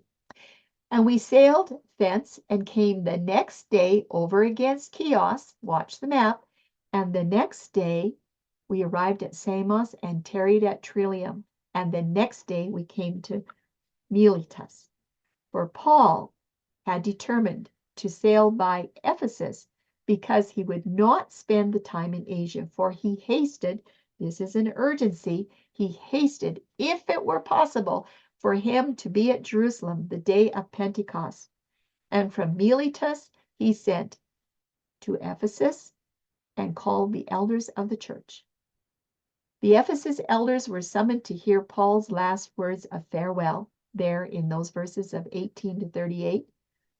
And then in verse 38, sorrowing most of all for the words which he spake, that is Paul, that they should see his face no more. And they, the elders from Ephesus, they accompanied him to the ship. It must have been a very short visit, the last visit they would ever have with Paul. Well, we need to go to Kos and get to Tyre. Acts says, and it came to pass that after we were gotten from them and had launched, we came with a straight course unto Kos, and the next day, on the day following, onto Rhodes, and from thence onto Patara. And finding a ship sailing over unto Phoenicia, we went abroad and set forth. And when we had discovered Cyprus, we left it on the left hand, okay? They sailed around on the left side and sailed into Syria and landed at Tyre, for there the ship was to unlade her burden. And finding disciples, we tarried there 7 days, who said to Paul through the Spirit that he should not go to Jerusalem. And when we had accomplished those 7 days, we departed and went our way, and they all brought us on our way, with wives and children, till we were out of the city, and we kneeled down on the shore and prayed. Do you think that they thought this was the last time they were going to see Paul? Verse 6, and when we had taken our leave one of another, we took ship, and they returned home again. Okay, they didn't walk. They're taking the ship this time, a boat. Take note, there is still no rush to get to Jerusalem.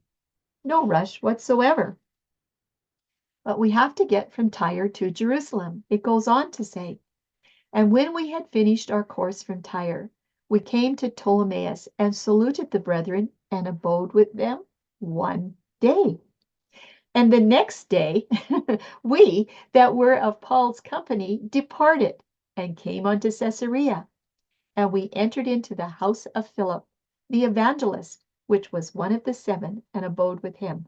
Are you paying attention to all the calendar language?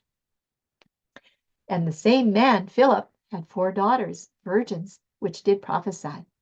And as we tarried there, that's with Philip in Caesarea, we tarried there many days, and there came down from Judea a certain prophet named Agabus.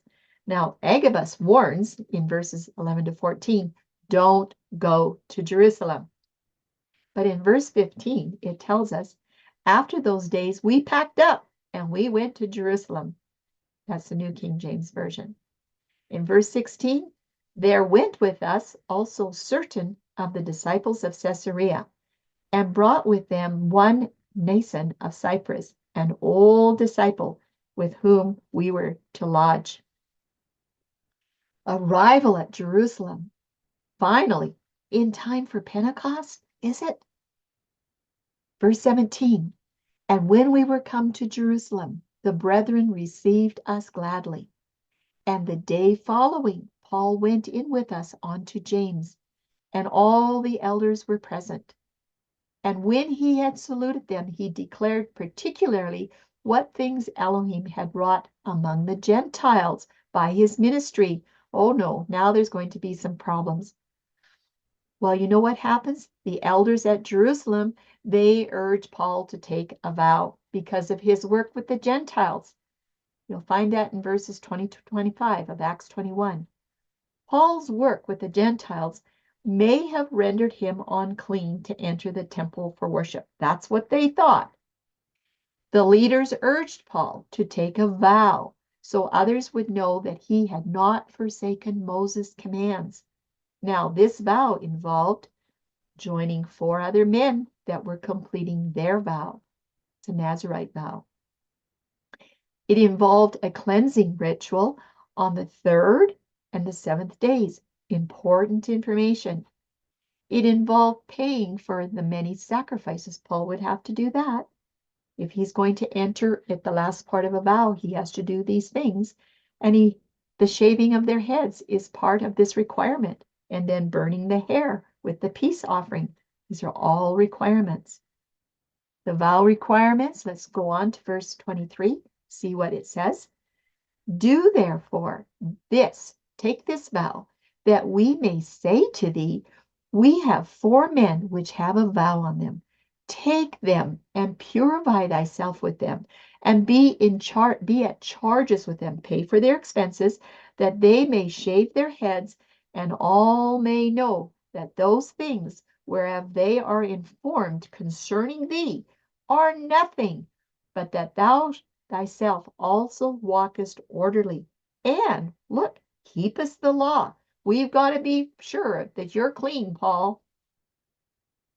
Well, we're now at Jerusalem for purification in the temple. Paul's Nazirite vows in the temple can be found there in Acts 21:28 to 22:29. It's quite a lot of reading. In verse 26, Paul decided he didn't want to. He didn't want to take this vow. He saw no need for it. But it says, then Paul took the men. He decided to go with it. Maybe the elders are right. And the next day, purifying himself with them, entered into the temple to signify the accomplishment of the days of purification, until that an offering should be offered for every one of them. In verse 27, and when the 7 days were almost ended, this is the days of that vow, the Jews, the Jews, which were of Ephesus, from Asia. Oh, are these good ones or bad ones? When they saw him in the temple, what did they do? They stirred up all the people and they laid hands on him. This is what the verse says in verse 27. Why? Because Paul brought the converted Gentile Trophimus, an Ephesian, into the temple. The Jews of Ephesus felt this act polluted the temple, and they angrily removed Paul from the temple, and they shut the doors in the event that the temple was polluted, so no one else would be able to enter. They were angry. And guess what happens next? Paul is arrested in the temple, and the Sanhedrin is divided. In chapter 22, verse 30, this is what it says. On the morrow, because he would have known the certainty whereof he was accused of the Jews, he, this is the chief captain, loosed him from his bands and commanded the chief priests and all their council to appear, and brought Paul down and set him before him. What is going on? Romans are planning to move Paul out of Jerusalem. Hey, we didn't hear anything about Pentecost. Paul is rescued by Roman soldiers from this great dissension and a plot to kill Paul the next day. Verse 10, and when there arose a great dissension, the chief captain, fearing lest Paul should have been pulled in pieces of them, commanded the soldiers to go down and to take him by force from among them and to bring him into the castle.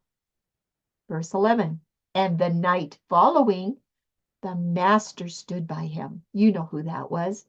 The master stood by him and said, be of good cheer, Paul, for as thou hast testified of me in Jerusalem, so must thou bear witness also at Rome. Verse 12, watch the calendar language.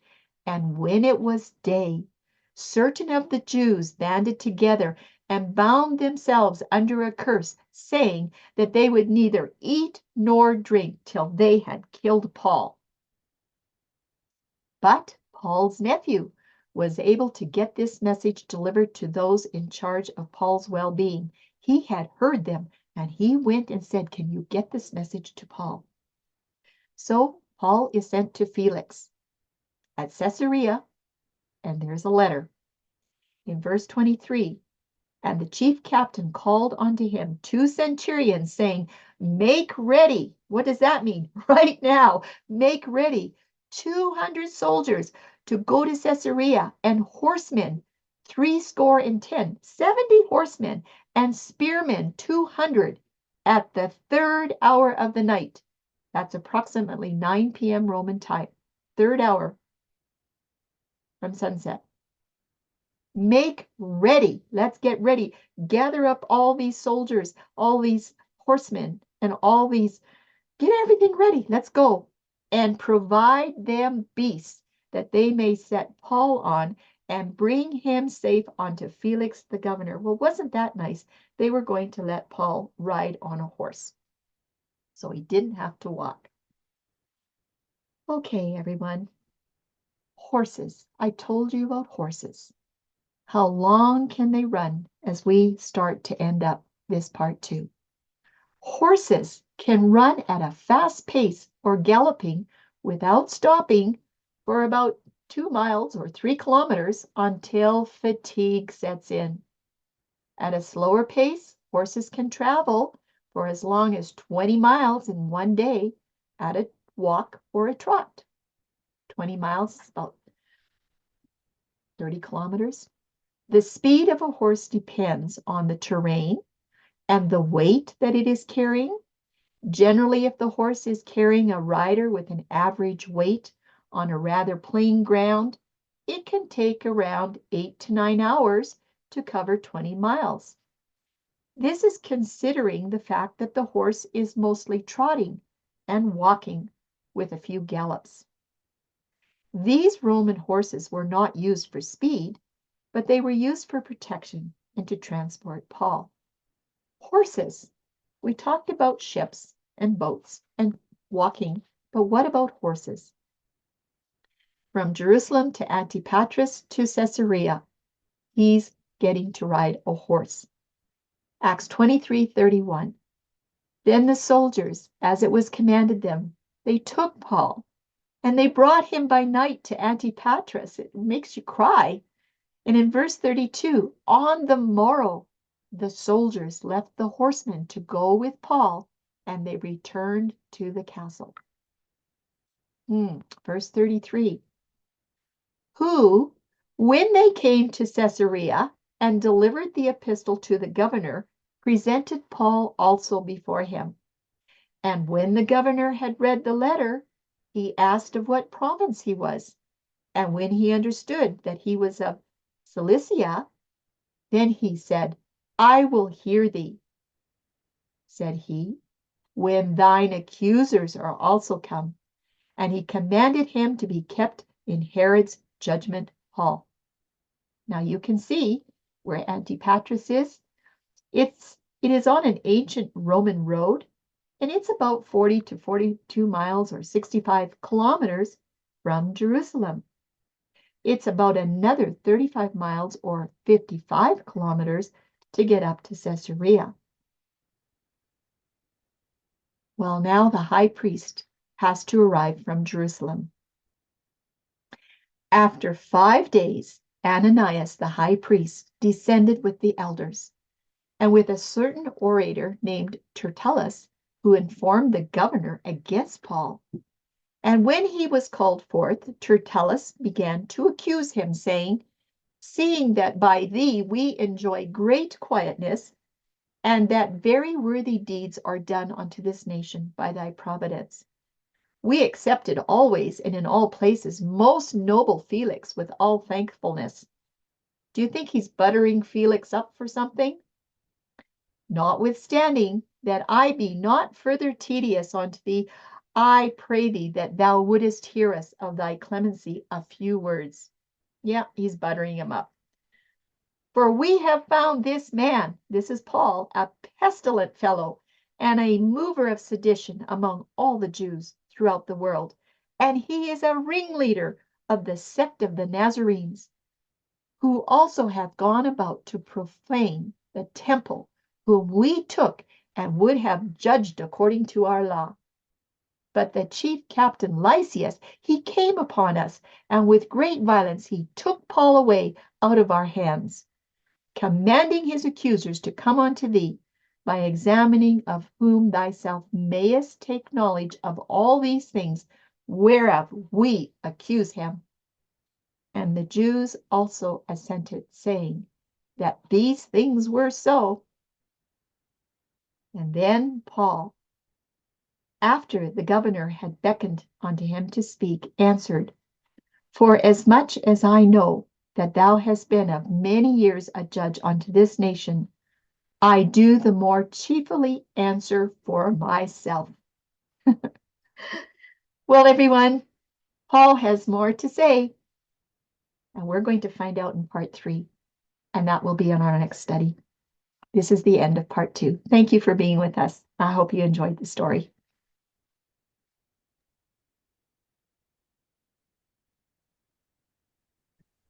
And that's it. Great presentation, Charlene. Well done. It's a fun presentation. It's just a story. And when we chart it on the calendar in part 3, we're going to bring it all together. Where was Paul on the day of Pentecost? Was he in the temple or not? And I suspect something. what we have to do is go all the way up, like we showed, all the way up to Caesarea before Felix, before we find out the answer. It's really exciting, but we're going to find out a whole lot more than that. Right. And well done with Miletos, Charlene. Oh man, I stumbled through that. I have it now. You have it now for sure. Everybody can have a laugh about that.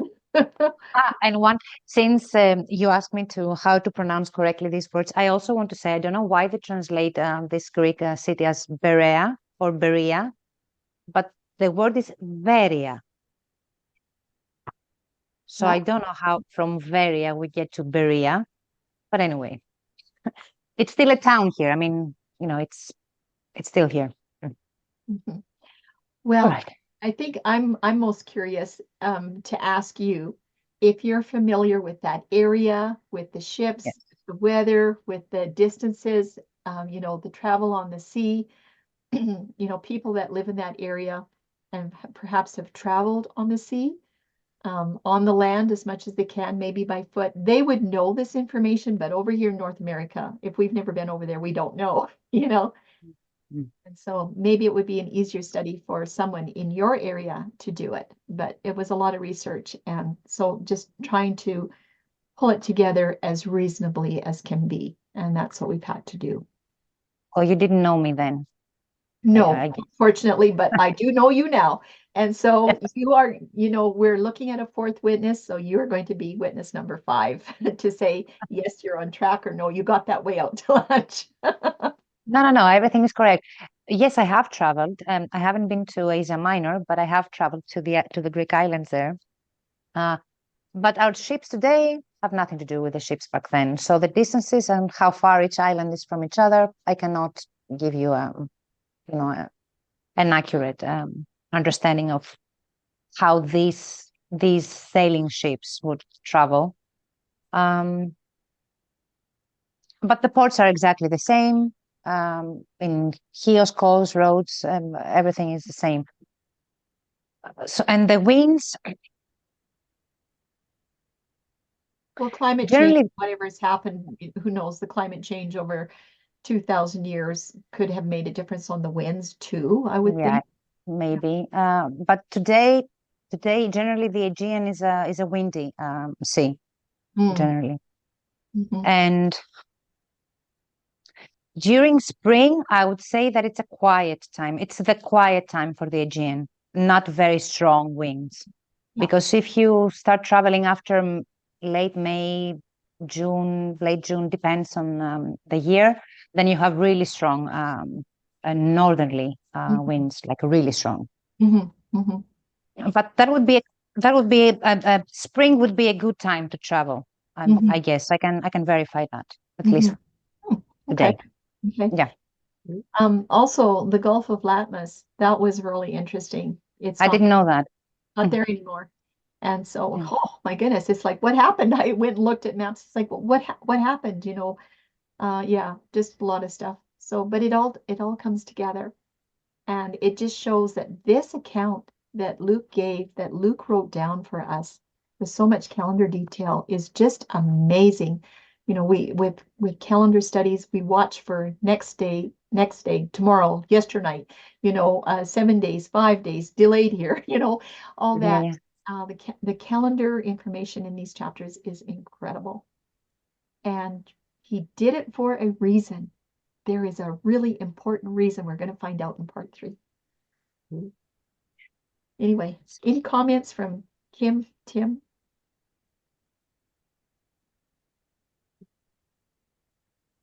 Nope. Okay. I enjoyed it. Absolutely. The detail's phenomenal. It was taking a long time to research that out and bring it all together. I think you did very well. So what we're going to do in part 3, Maria, is take all of those scriptures.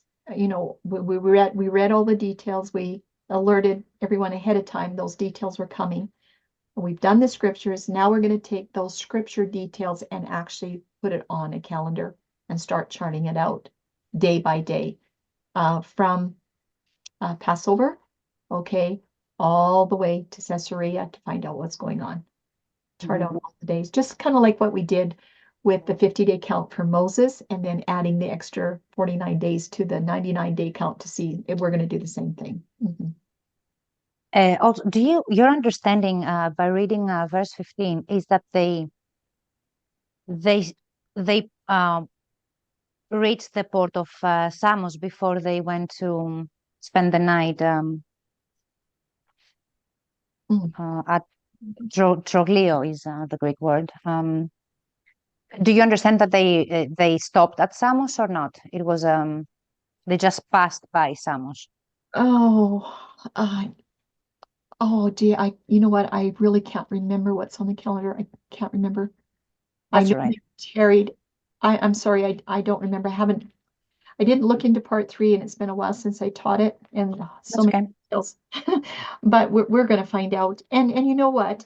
Not only that, this is the way that it lays out for our understanding. Someone else can take those same details and go do their own research and try to lay it out and see what they come up with. No, we've just done the best we can, not knowing the area, not knowing the weather, not knowing the cloud formations, not knowing the climate changes and whatnot. But anyway, it doesn't matter really if they stayed there or went past. No. It doesn't, if there would have been a delay of, 2 weeks or something, it would have mattered. But for one day, it probably wouldn't have made a difference. Okay. All right. And also, what do we know about the sect of Nazarenes? Why were they accusing Paul that he was, one of the leaders? It wasn't the Nazarenes. It wasn't the people that had the Nazarite vow. It was those Jews from Ephesus that were so upset.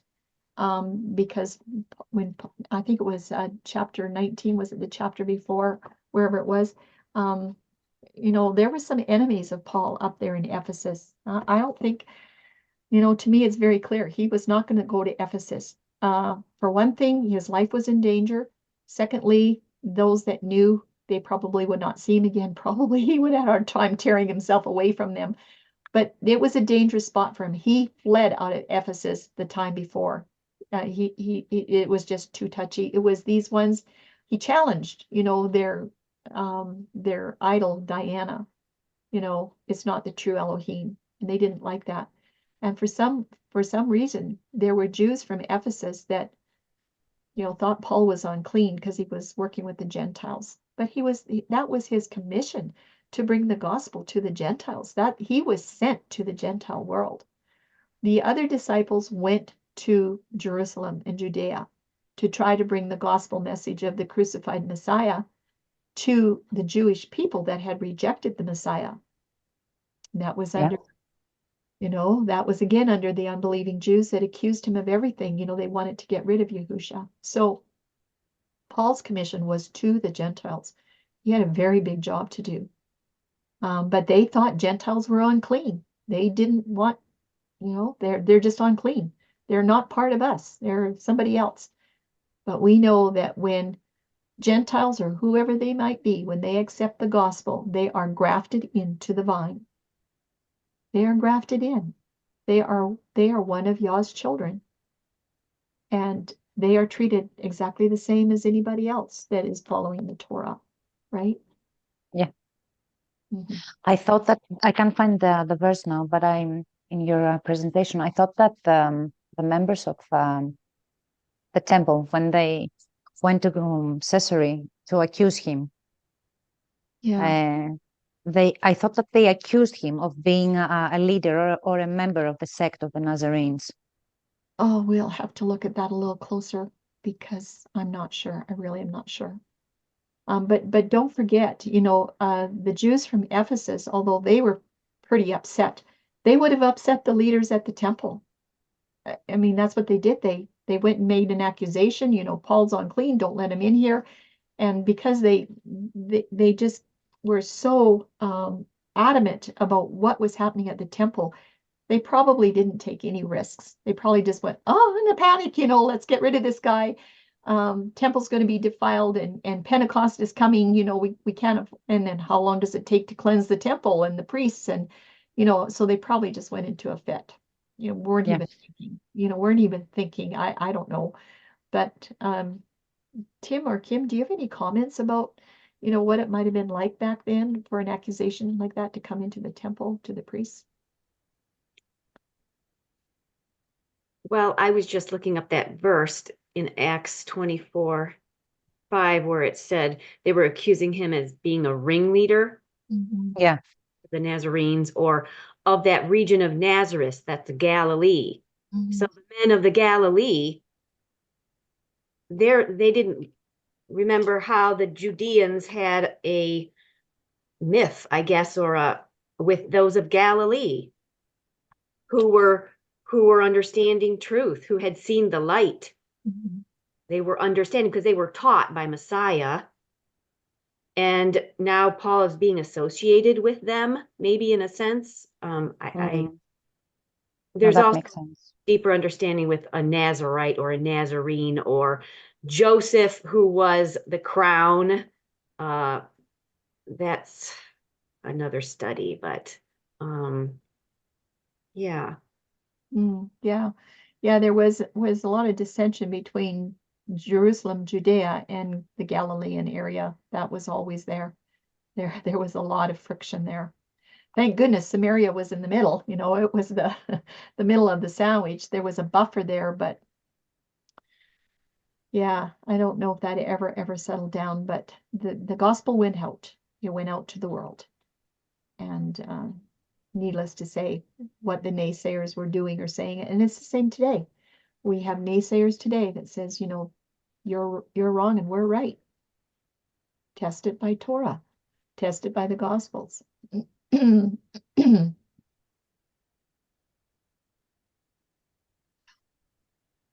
where I live today is very close to Corinth, and it's a weird because I never had this understanding before I started reading the scriptures, the Bible. But Paul walked these streets and visited these Mhm. cities that they're so close to to me. I've been there, and I never made this association. But it always changes the way you live in a city, Mhm. knowing that these streets have been walked by Paul, or A great man. that the gospel came here very, very early after Yahusha's life. Yes. I And that's I why do live very, very, very. I never realized it. I mean, on the map I realized it, but I really am very close to the source. yes, It's you are. seeing the map like that, and charting Paul's. It's I'm on in the hub of It's coming what is close to going on. home, right? Uh, Yeah, You know, those verses that Paul said, I'm your example. I follow Yahusha, you follow yeah, me. What I say, you say, what I do, you do. Follow my example. It's so important. He followed Yahusha. We can follow Paul. The sad thing is, so many are throwing out the writings of Paul now. Yeah. Taking out, why? they they What do they you mean? they don't believe in the writings of Paul. There's many different reasons, but there are many today. There's a big movement to throw out Paul's writings, and that's the major part of the New Testament. Maybe 2/3. I don't know. I've never counted up, but yeah, get rid of Paul. You get rid of Paul and you don't, well, then you're out the Gospels only. Okay. Paul was the light to the nations. Mhm. Then you get rid of the Galilee. You get rid of the nations.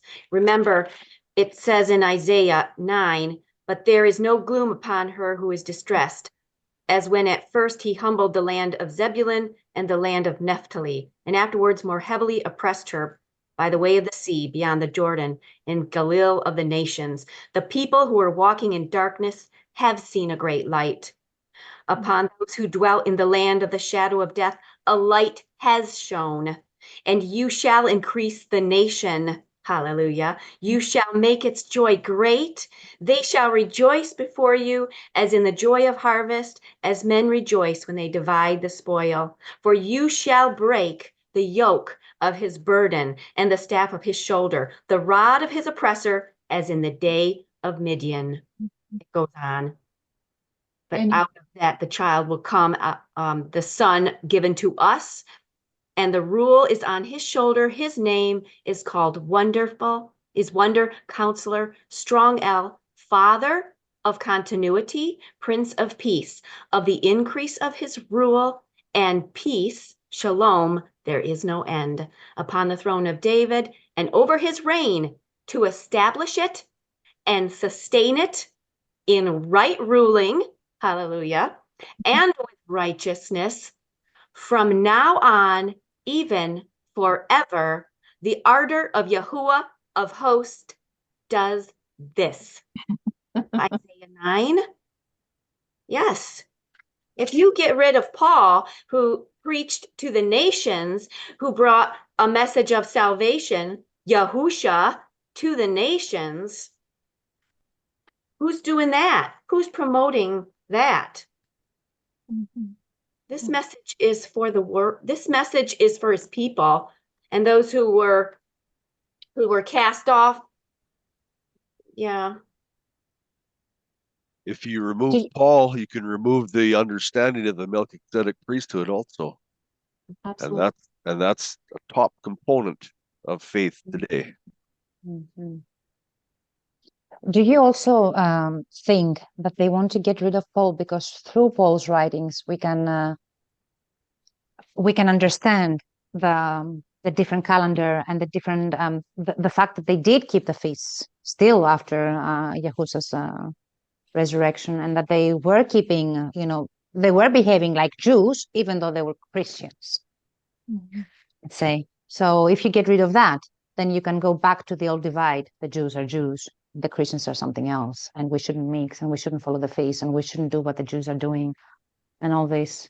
Mhm. Do you think that maybe plays a role? Yeah, it could, but like Tim said, Paul's writings establish the Melchizedek priesthood. And so just in a nutshell, because in that study of the priesthood, there's Book of the Covenant and the Book of the Law. There's two books. They have different words, basically different words in the book, and there's different lingo. When you're looking at Paul's writings, because in the scriptures it doesn't say Book of the Covenant and Book of the Law. It just says the law, the law, the law. And there are some scriptures that Paul writes that it sounds like he's done away with the law. You know, the handwriting is against us. But when people understand the difference between these two books, then they understand there's different lingo. There was one book that was done away with. There was one book that was over. And the statutes and whatnot that were given in that book for the priesthood and for the sanctuary, that was done.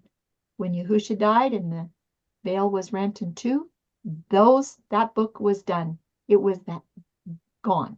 No more. Didn't have to have a priesthood anymore, an Aaronic priesthood. Of course, by that time it was corrupt anyway, and didn't need the sanctuary. Now the people could go straight to Yahusha.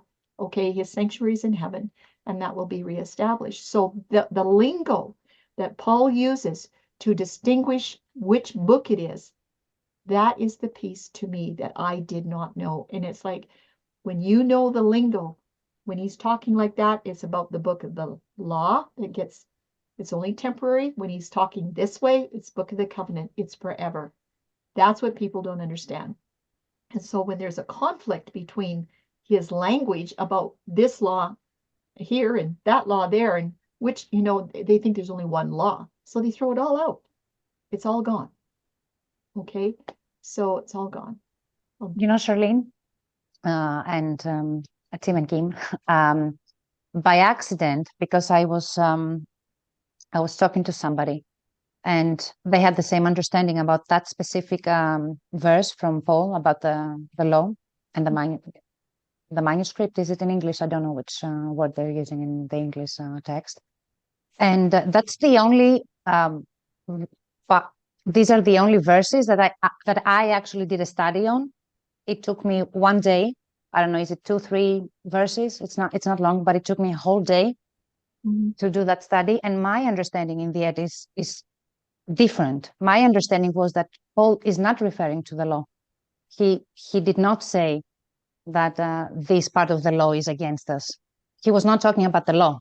No. Moses' law, as I said. My understanding through that study, and I can send it to you because I have written it down, is that he was talking about the false teachings of the angels, as he says, which is what the Pharisees, that how they changed. So all the tradition, he was talking about the traditions that they claimed it was law. It's the law. So I wouldn't use these verses to say that Paul said, we're done with the law. One book or two books, doesn't matter. My understanding is that he's not referring to the law. He's referring to the traditions that they made laws. Yes, absolutely. And after that, because I was also wondering that what they called as law, the Mosaic law, have had many, descriptions how to behave, and who to stone and who not to stone, and what to do in the temple, and where the judges, how you call them? I don't remember. Yeah, all this stuff. And I'm wondering, even if there is no clear command in the New Testament that we're done with that part of the law, the legalistic part. Even if there's no command, we're still not able to function with these laws because the system is completely changed. There is no temple. So all these laws about the temple, we can't do them anyway. And we do not live in the Hebraic, in the old Israel, let's say, we live in different communities with different governments and different systems, and we can't go about and do our own, follow our own rules and laws. I mean, if someone, let's say, if someone is married and then goes and marries also somebody else, I can't go and stone him because I read it in. I mean, I'm under a different law. It's impossible. Mhm. Plus, I'm thinking that after the teachings of Yahusha was not obeying the legalistic part of the law, because if he was obeying the legalistic part of the law, then he should have stoned that a woman. He Mhm. didn't. He said, I won't judge you. Mhm. So we have a change there Mhm. about legalities. Mhm. Yeah. Yeah. Yeah. We're Yeah. supposed to be, it's a teaching of love and understanding and forgiveness, because we want to be loved and understood and Mhm. forgiven by our Mhm. Father. So we have to do the same. Mhm. So Mhm. that shifted. But what I see is that the worship statutes that Yahuwah commanded us to keep and to meet with him on, you don't throw those out because we don't stone people anymore for adultery or whatever, okay? No. The worship statutes are, for me, the line in the sand. He wants to have a people that will walk with him, follow him, and do what Paul did, teach others, right? Because that is where we come close to him, our relationship is restored, and we become intimate with him so that we have that choice to be his bride. Yeah. That's what the story in the scriptures is. Do you want to be my bride, or do you want to be somebody else's bride? So Yeah. it's got nothing to do with stoning. It's like, what's the relationship with him? Yeah. Exactly. That's what I was about to say. It's about the relationship with Yeah. our Father. And I think, I don't remember when you said that, Charlene, but you said something that I stuck with me, and I remember it always, that the law is up till Exodus. All the statutes that we're supposed to keep today, Mhm. everything that is referred from in Genesis and Exodus, that's it. After that, my understanding is that there are now laws about a state, about a new community, about a state, how this state will operate, and Mhm. this is different. Yeah, well, Yeah, let's this is just different. clarify that a little bit. Up to Exodus 24:11, those laws that are stated there are everlasting covenant laws, okay? Even though when we're out of this sinful situation on this earth, there'll be a lot of those laws that we don't need anymore, about how to treat your servants and stuff like that, right? But after Exodus 24:11, if there are laws that are given that link to laws that were given before Exodus 24:11, then they are still everlasting covenant. But they're usually laws that are given with more detail. So, for instance, in Exodus um, uh, 20 for the Sabbath commandment, there's lots of laws about the Sabbath commandment that come after Exodus 24:11. In Exodus 23, Tim, is it verses 10 to 17, I think it is, where it talks about the feasts and the festivals. 3 times a year you come and do this. Those are blood ratified everlasting worship statutes aside from the weekly Sabbath. So when you go up into Leviticus 23, there's a whole chapter of almost 50 verses with lots of detail about Yeah. how to keep those worship statutes that are everlasting. There's lots of details in Leviticus 23 about your diet. This you eat, that you don't. Those are everlasting covenant. So when you find a law after Exodus 24:11 that links to an everlasting covenant law before Exodus 24:11, it is everlasting covenant law, because Moses didn't get all those details and bring them and put them in the book of the covenant. He just got the outline. It's just, here's the outline, and then we're going to do the fine print. It's just like a contract. This is the major part of the contract, but that last page, you know, the back page and the very bottom, it's got all that little fine print, you know, that nobody ever wants to read, but you have to sign it. That's the fine print that gives us the details, you know, for whatever we need to know of extra information around those everlasting covenant laws. That is the difference in Paul's work. Paul differentiates which is, you know, that's where he makes the difference. But when people read, it's just the law, and they just think the law is the 10 Commandments, and out it goes, you know, because they just don't know. And we didn't know either. But the priesthood study is really cornerstone to everything. It's a beautiful study.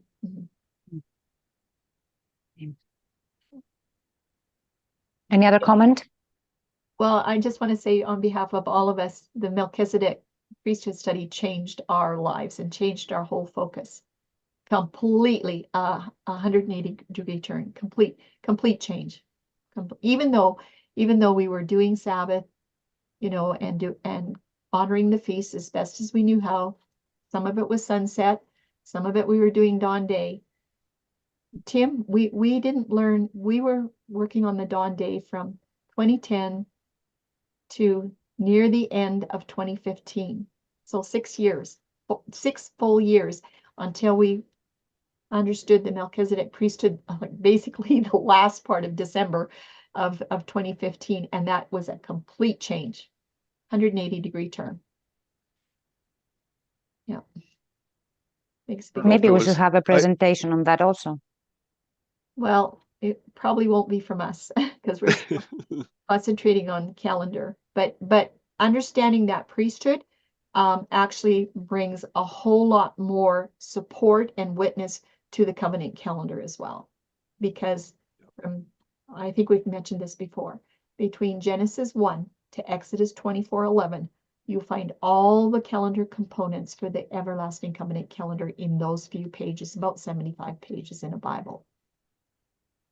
You don't have to have the whole Torah. It's right there it's in everlasting covenant. And what we have found is no other calendar can do that. No other calendar can make that claim to find all their components. And maybe you remember, there are 6 of them. The days start, how long is the day? The months start, how long is the month? And the years start, and how long is the year? Those are the 6 components that every calendar has to have. They all have it, okay? And no counterfeit calendar can meet that strict requirement, nor can they meet the requirements of taking what you're given in Torah, those covenant Torah pages, into the Gospels. We haven't seen one calendar that even comes close. Not even close. Yeah. That's amazing. Yeah. It is amazing. Yeah. It's wonderful. It's wonderful that Yahuwah has promised that his truths would be restored. The truths that we need to have to come into full restoration, they will be restored. So we will have every opportunity to come into full restoration with relationship. I've talked enough. Somebody else has to say something. That restoration has begun and is going full steam ahead as we speak. It's just absolutely phenomenal once you see the tentacles of where it's going. It's phenomenal. Mhm. And Paul is so incredibly important. His linkage going back into the Old Testament, it's just when you remove Paul, you remove a massive amount of linkage going back into the Torah, into the blood ratified covenant, into the Melchizedek covenant administration. That's the push on removing Paul today. If you remove that, if you remove Paul, you remove that understanding in the Messianic Testament, and you can bring back the Aaronic priesthood and the sacrifices very, very easily. And the temple. What's that? And the third temple, yes. Yes, Yeah. yes. Yeah, it's so easy to bring all that back. That's the push today to remove Paul. Mhm. And I didn't fall into that trap, but I had started to go down that road a little bit to remove Paul because I was reading all this information about about Paul, it just doesn't make any sense. All these things about Paul, some of his readings and his writings are hard to understand. Mhm.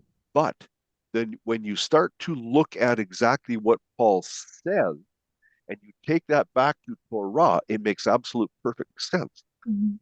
Paul's understanding of Torah was absolutely phenomenal. Mhm. And it's until we make that effort to understand and take Paul's writings back to Torah, it'll be difficult to understand. And if we don't do that examination from Paul back to Torah, it's easy to fall into that trap of removing him. It's easy. Mhm. So that verse that Yahusha is now the high priest of the Melchizedek order is only in Paul. It's a major portion in Paul. Paul is he brings it out very, very clearly. He's So just nobody else is mentioning that. Well, if Paul was the author of Hebrews, it definitely is there. Let's put it that. Hebrews is just filled with priesthood. Yeah, yeah. Yeah. Mhm. it's a main linkage after the crucifixion. Mhm. Main linkage. Mhm. And unfortunately, patterns is always the same. The people that listen to teachers and leaders and whatnot, they only hear, whatever is presented to them, but they're not really taught how to study, how to search it out for themselves. And so they're lost. They'll read something controversial and they won't know what to do with it. It sounds good, but what's the saying? It looks like a duck and it walks like a duck and quacks like a duck, but it's not a duck, And they don't know what to do. The people are at a complete loss because they have not been taught how to study. Not saying that we know everything, but we had to learn the hard way how to do this. And it's not that hard. But no, if you've not been taught, you've not been taught. If you're not taught calculus, you don't know how to do calculus. Yeah. That's just the way it is. And so what we're seeing now in, Tim, about the last 2 years, yeah, I'd say the last 2 years, people are polarized, especially with calendar and these controversial topics. They're polarized now, where they used to talk about it and discuss it and say, you know what, I don't agree and walk away. They don't anymore. We're seeing a shift where people is like, they don't even want to talk about it.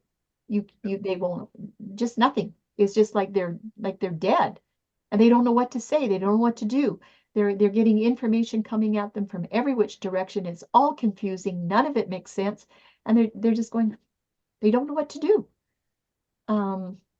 You can't discuss with them. They have nothing to say. They don't know where to find their beliefs in the scripture to prove anything that No. they've been taught. It's very, very sad. The leaders and the pastors and whatnot have not taught their people how to study the scriptures. I just wonder if they even know. I don't know. I I wasn't doubt it. I wasn't taught. Tim and I were raised in the same, assembly all our lives. We were not taught. We had to learn for ourselves, but it's not One that hard. one of the main keys is Isaiah told us 7 times, if we want to understand the ending, we must understand the beginning. That's a main key. When something is repeated 7 times, it's absolutely phenomenal. And if we don't take Paul's writings and the Messianic Testament or the New Testament, if we don't take those writings back to the beginning, back to Torah, it's very, very difficult to find the path ahead. Everything, everything's got to be taken back to where Moshe entered. He presented Yahuwah's proposition to the Hebrew nation. They agreed to the covenant 3 times. They agreed and declared they would obey. What is that? What is that proposition that Moshe presented to the Hebrew nation? What is that? That's what we have to find out. And it's the Messianic Testament or the New Testament is the unraveling of that proposition in the life of Yahusha. He lived that proposition out clearly. And if we don't understand that, if we don't go back to the Torah, to covenant Torah, as you mentioned, Genesis 1 to Exodus 24:11. If we don't go back to that, it's like it's like we're a fish on the beach. And so often, so incredibly often, teachers of the scripture just teach the New Testament. Just the New That's Testament. exactly, Tim, that's exactly what I was about to say when you finished. I was waiting for you to finish to say that. I don't know how the churches in the US and Canada are, but here in Greece, I don't think that any believer has ever heard or read a verse from the Old Testament in the church. I don't think I mean, I'm not even sure if they have the Old Testament in in the church. They just have the New Testament. No one tells you to read the Old Testament. No one wants to have anything to do with the Old Testament. Nothing. And no connection is ever made. In any teaching, they will read some verses from the New Testament. They will never mention any connection with, the prophets or nothing. Only very light things, maybe. And last thing I wanted to say, and I'll stop. I had a very brief conversation today with my father because tomorrow is it's 9 months till my mother passed away. And so I had a very brief discussion. I asked him, what does the church, the Greek Orthodox Church believes about death? What are they teaching? And he told me they're teaching that the soul is eternal, it lives forever, and they go somewhere up in the heavens, and they look after us from above. And I said, well, I haven't read that in the scriptures. Ever, never. Where do they find that in the scriptures? That sounds like a Greek philosophy to me, not scriptures. And there you go. My father, I actually agreed, and my father doesn't read the Bible. He's not religious. He doesn't. He agreed, and he said, no, that's Greek philosophy. That's not. I'm not saying. And I believe that the churches today they teaching philosophies, not the scriptures. Or tradition. Yes, but the tradition is basically the Greek philosophy. Basically, this immortality of the soul and everything, the worlds after and before, and it's no rooting to scriptures at all. No rooting, exactly. When you build a house, what do you start with? You start the with the foundations. foundation, the cement. You dig. You dig the ground. Yeah. You build the foundation first, a structure that will stand. But so often today, as we just mentioned earlier, and as you mentioned, the faith that's built today is a floating faith. It has no foundation. It's the New Testament only, and we've seen this so many times. Even just this last little few months on the start of the Sabbath, where do these preachers take the start of the Sabbath? They go back to the Jews. They go back to when Yahushua was walking on this earth, what the Jews were believing. Did they believe in a sunset day? Absolutely. That's what they were doing. So must be correct. Yeah. That's right. And that's their whole faith structure in that topic is built around that time frame. Well, what about when the New Testament, or what about the Old Testament? What about the Torah? What about Genesis? What does it say there? They don't even look at that. It's not even considered. No. They have forgotten or they don't even know that Isaiah told us. If you want to know what happens at the end of time and further, go back to Genesis, go back to Torah. Yeah. No, Tim, I believe that the churches today, they're preaching that Yahusha came and he taught something completely different, his own teachings.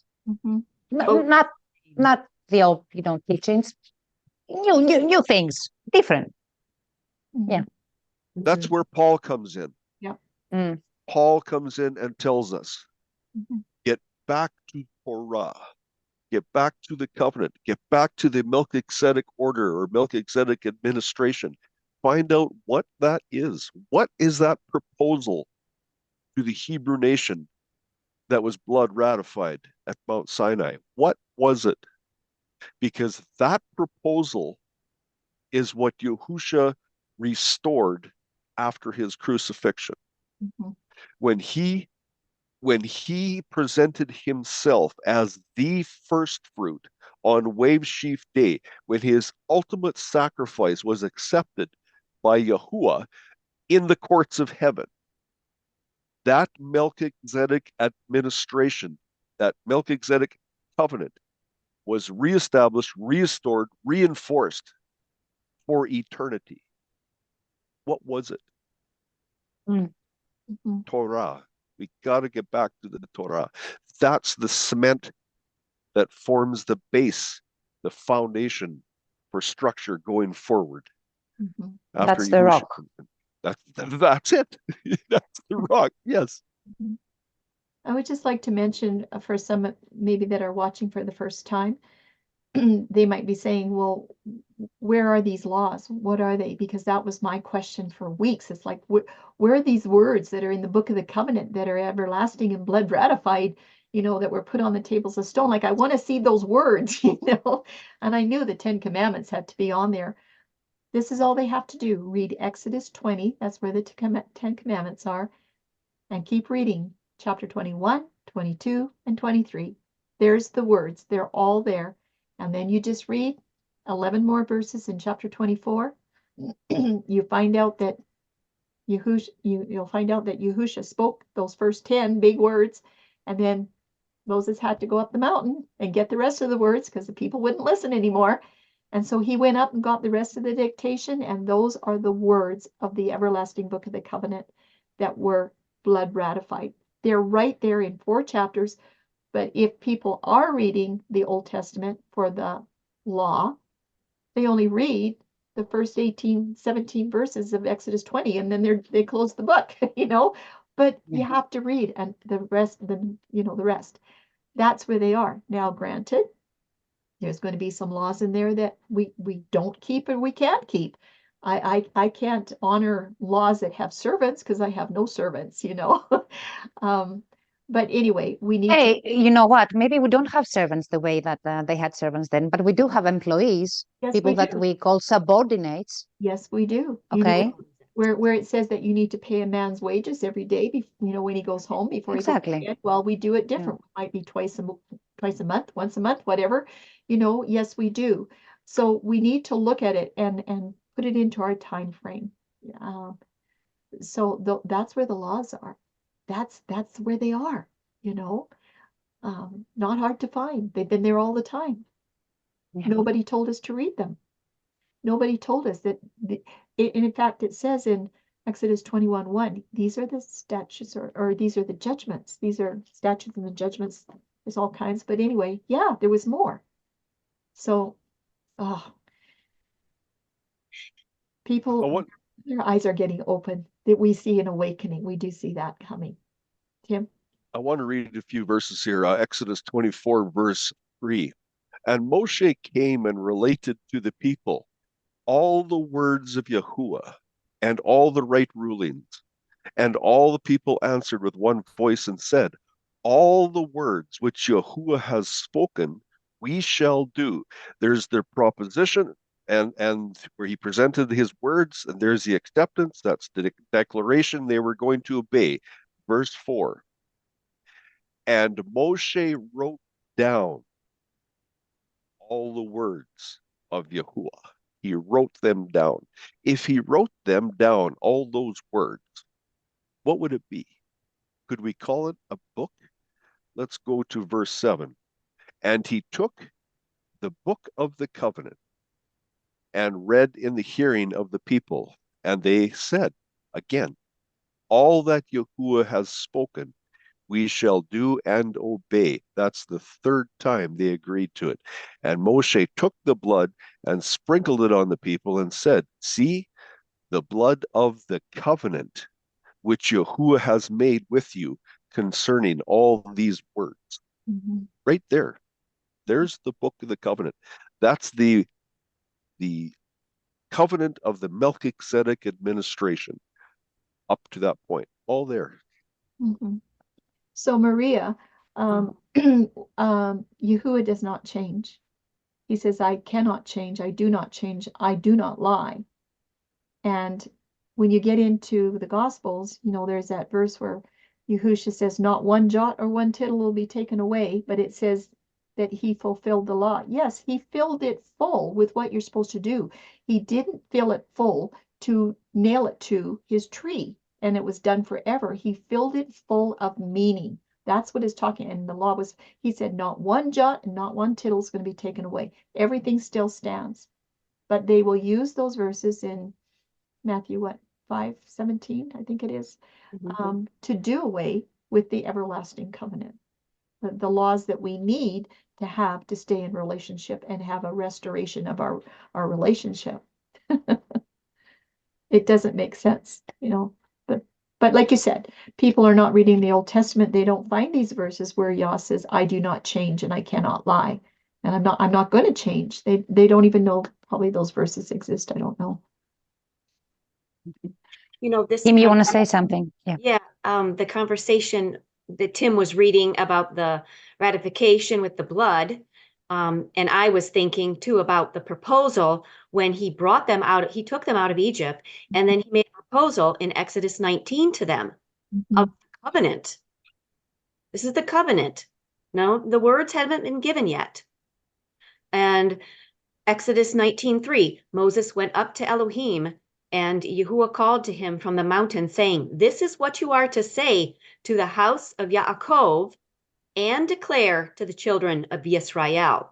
You have seen what I did to the Mitzrites, and how I bore you on eagle's wings and brought you to myself. Now, if you diligently obey my voice and shall guard my covenant, then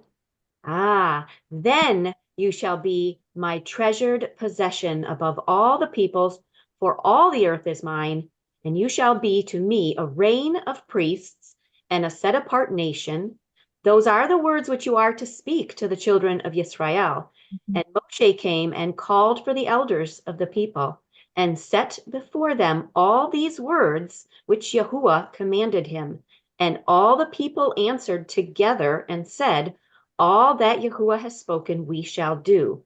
So Moshe brought back the words of the people to Yahuwah. And we hear Peter talking about that same thing. Why, when we read in 1 Peter 2:9, is he telling the people in his letter, you are a chosen race, a royal priesthood, a set apart nation? There's a connection to this proposal of the covenant. And Abraham was walking in the covenant. Noah was walking in the covenant. It's not okay? The people had forgotten the covenant. They'd been in the darkness for so long in Egypt, in the world. People today have forgotten the covenant of their mighty one, and he's calling them to hear the voice. Yahushua is the voice. And are we going to hear his voice, or are we going to hear a voice of tradition? Traditions of men, of religion, economy, of government. That's where Paul comes in. He explains this so well and points it out so clearly. And if we do away with Paul, you can get rid of all this stuff and you have nothing, no foundation. That's where Paul comes in. And the people rejected the covenant. They rejected the covenant, and they wanted a ruler over them, and they were given it. They were given it. And it brought curses and not blessings. A law can bring curses to you. You must follow it. But if in obedience to the voice out of love, there's blessings. There's a difference between covenant and law. Yeah, Kim's right. There's no curses with the book of the covenant. The curses are in the book of the law. But it did teach the people, you got to be under a law to learn. You'll learn it. I think of when I had with my kids, when your kids are young and they're doing things, but the minute they start stepping outside of a relationship with their parents in whatever form, or the rules of or guidances of the household, then you begin to impose a law. Like, I never had to give my children a curfew. There was one time when they got back late and I said, okay, now, or husband and I said, oh, now that we've seen you do this, this is our boundary. Now we set a boundary. Well, look at Israel needed a lot of boundaries then. But as they begin to step out, you need to put the framework around that. It's to teach them covenant and to hear the voice. And then you enter into the shalom and you understand and you do it out of love. If you love me, you will obey my commands. One command, yeah. Yeah. Great, Kim. Yeah, great example. Yeah. All right. Okay. Okay. We should finish the recording. It's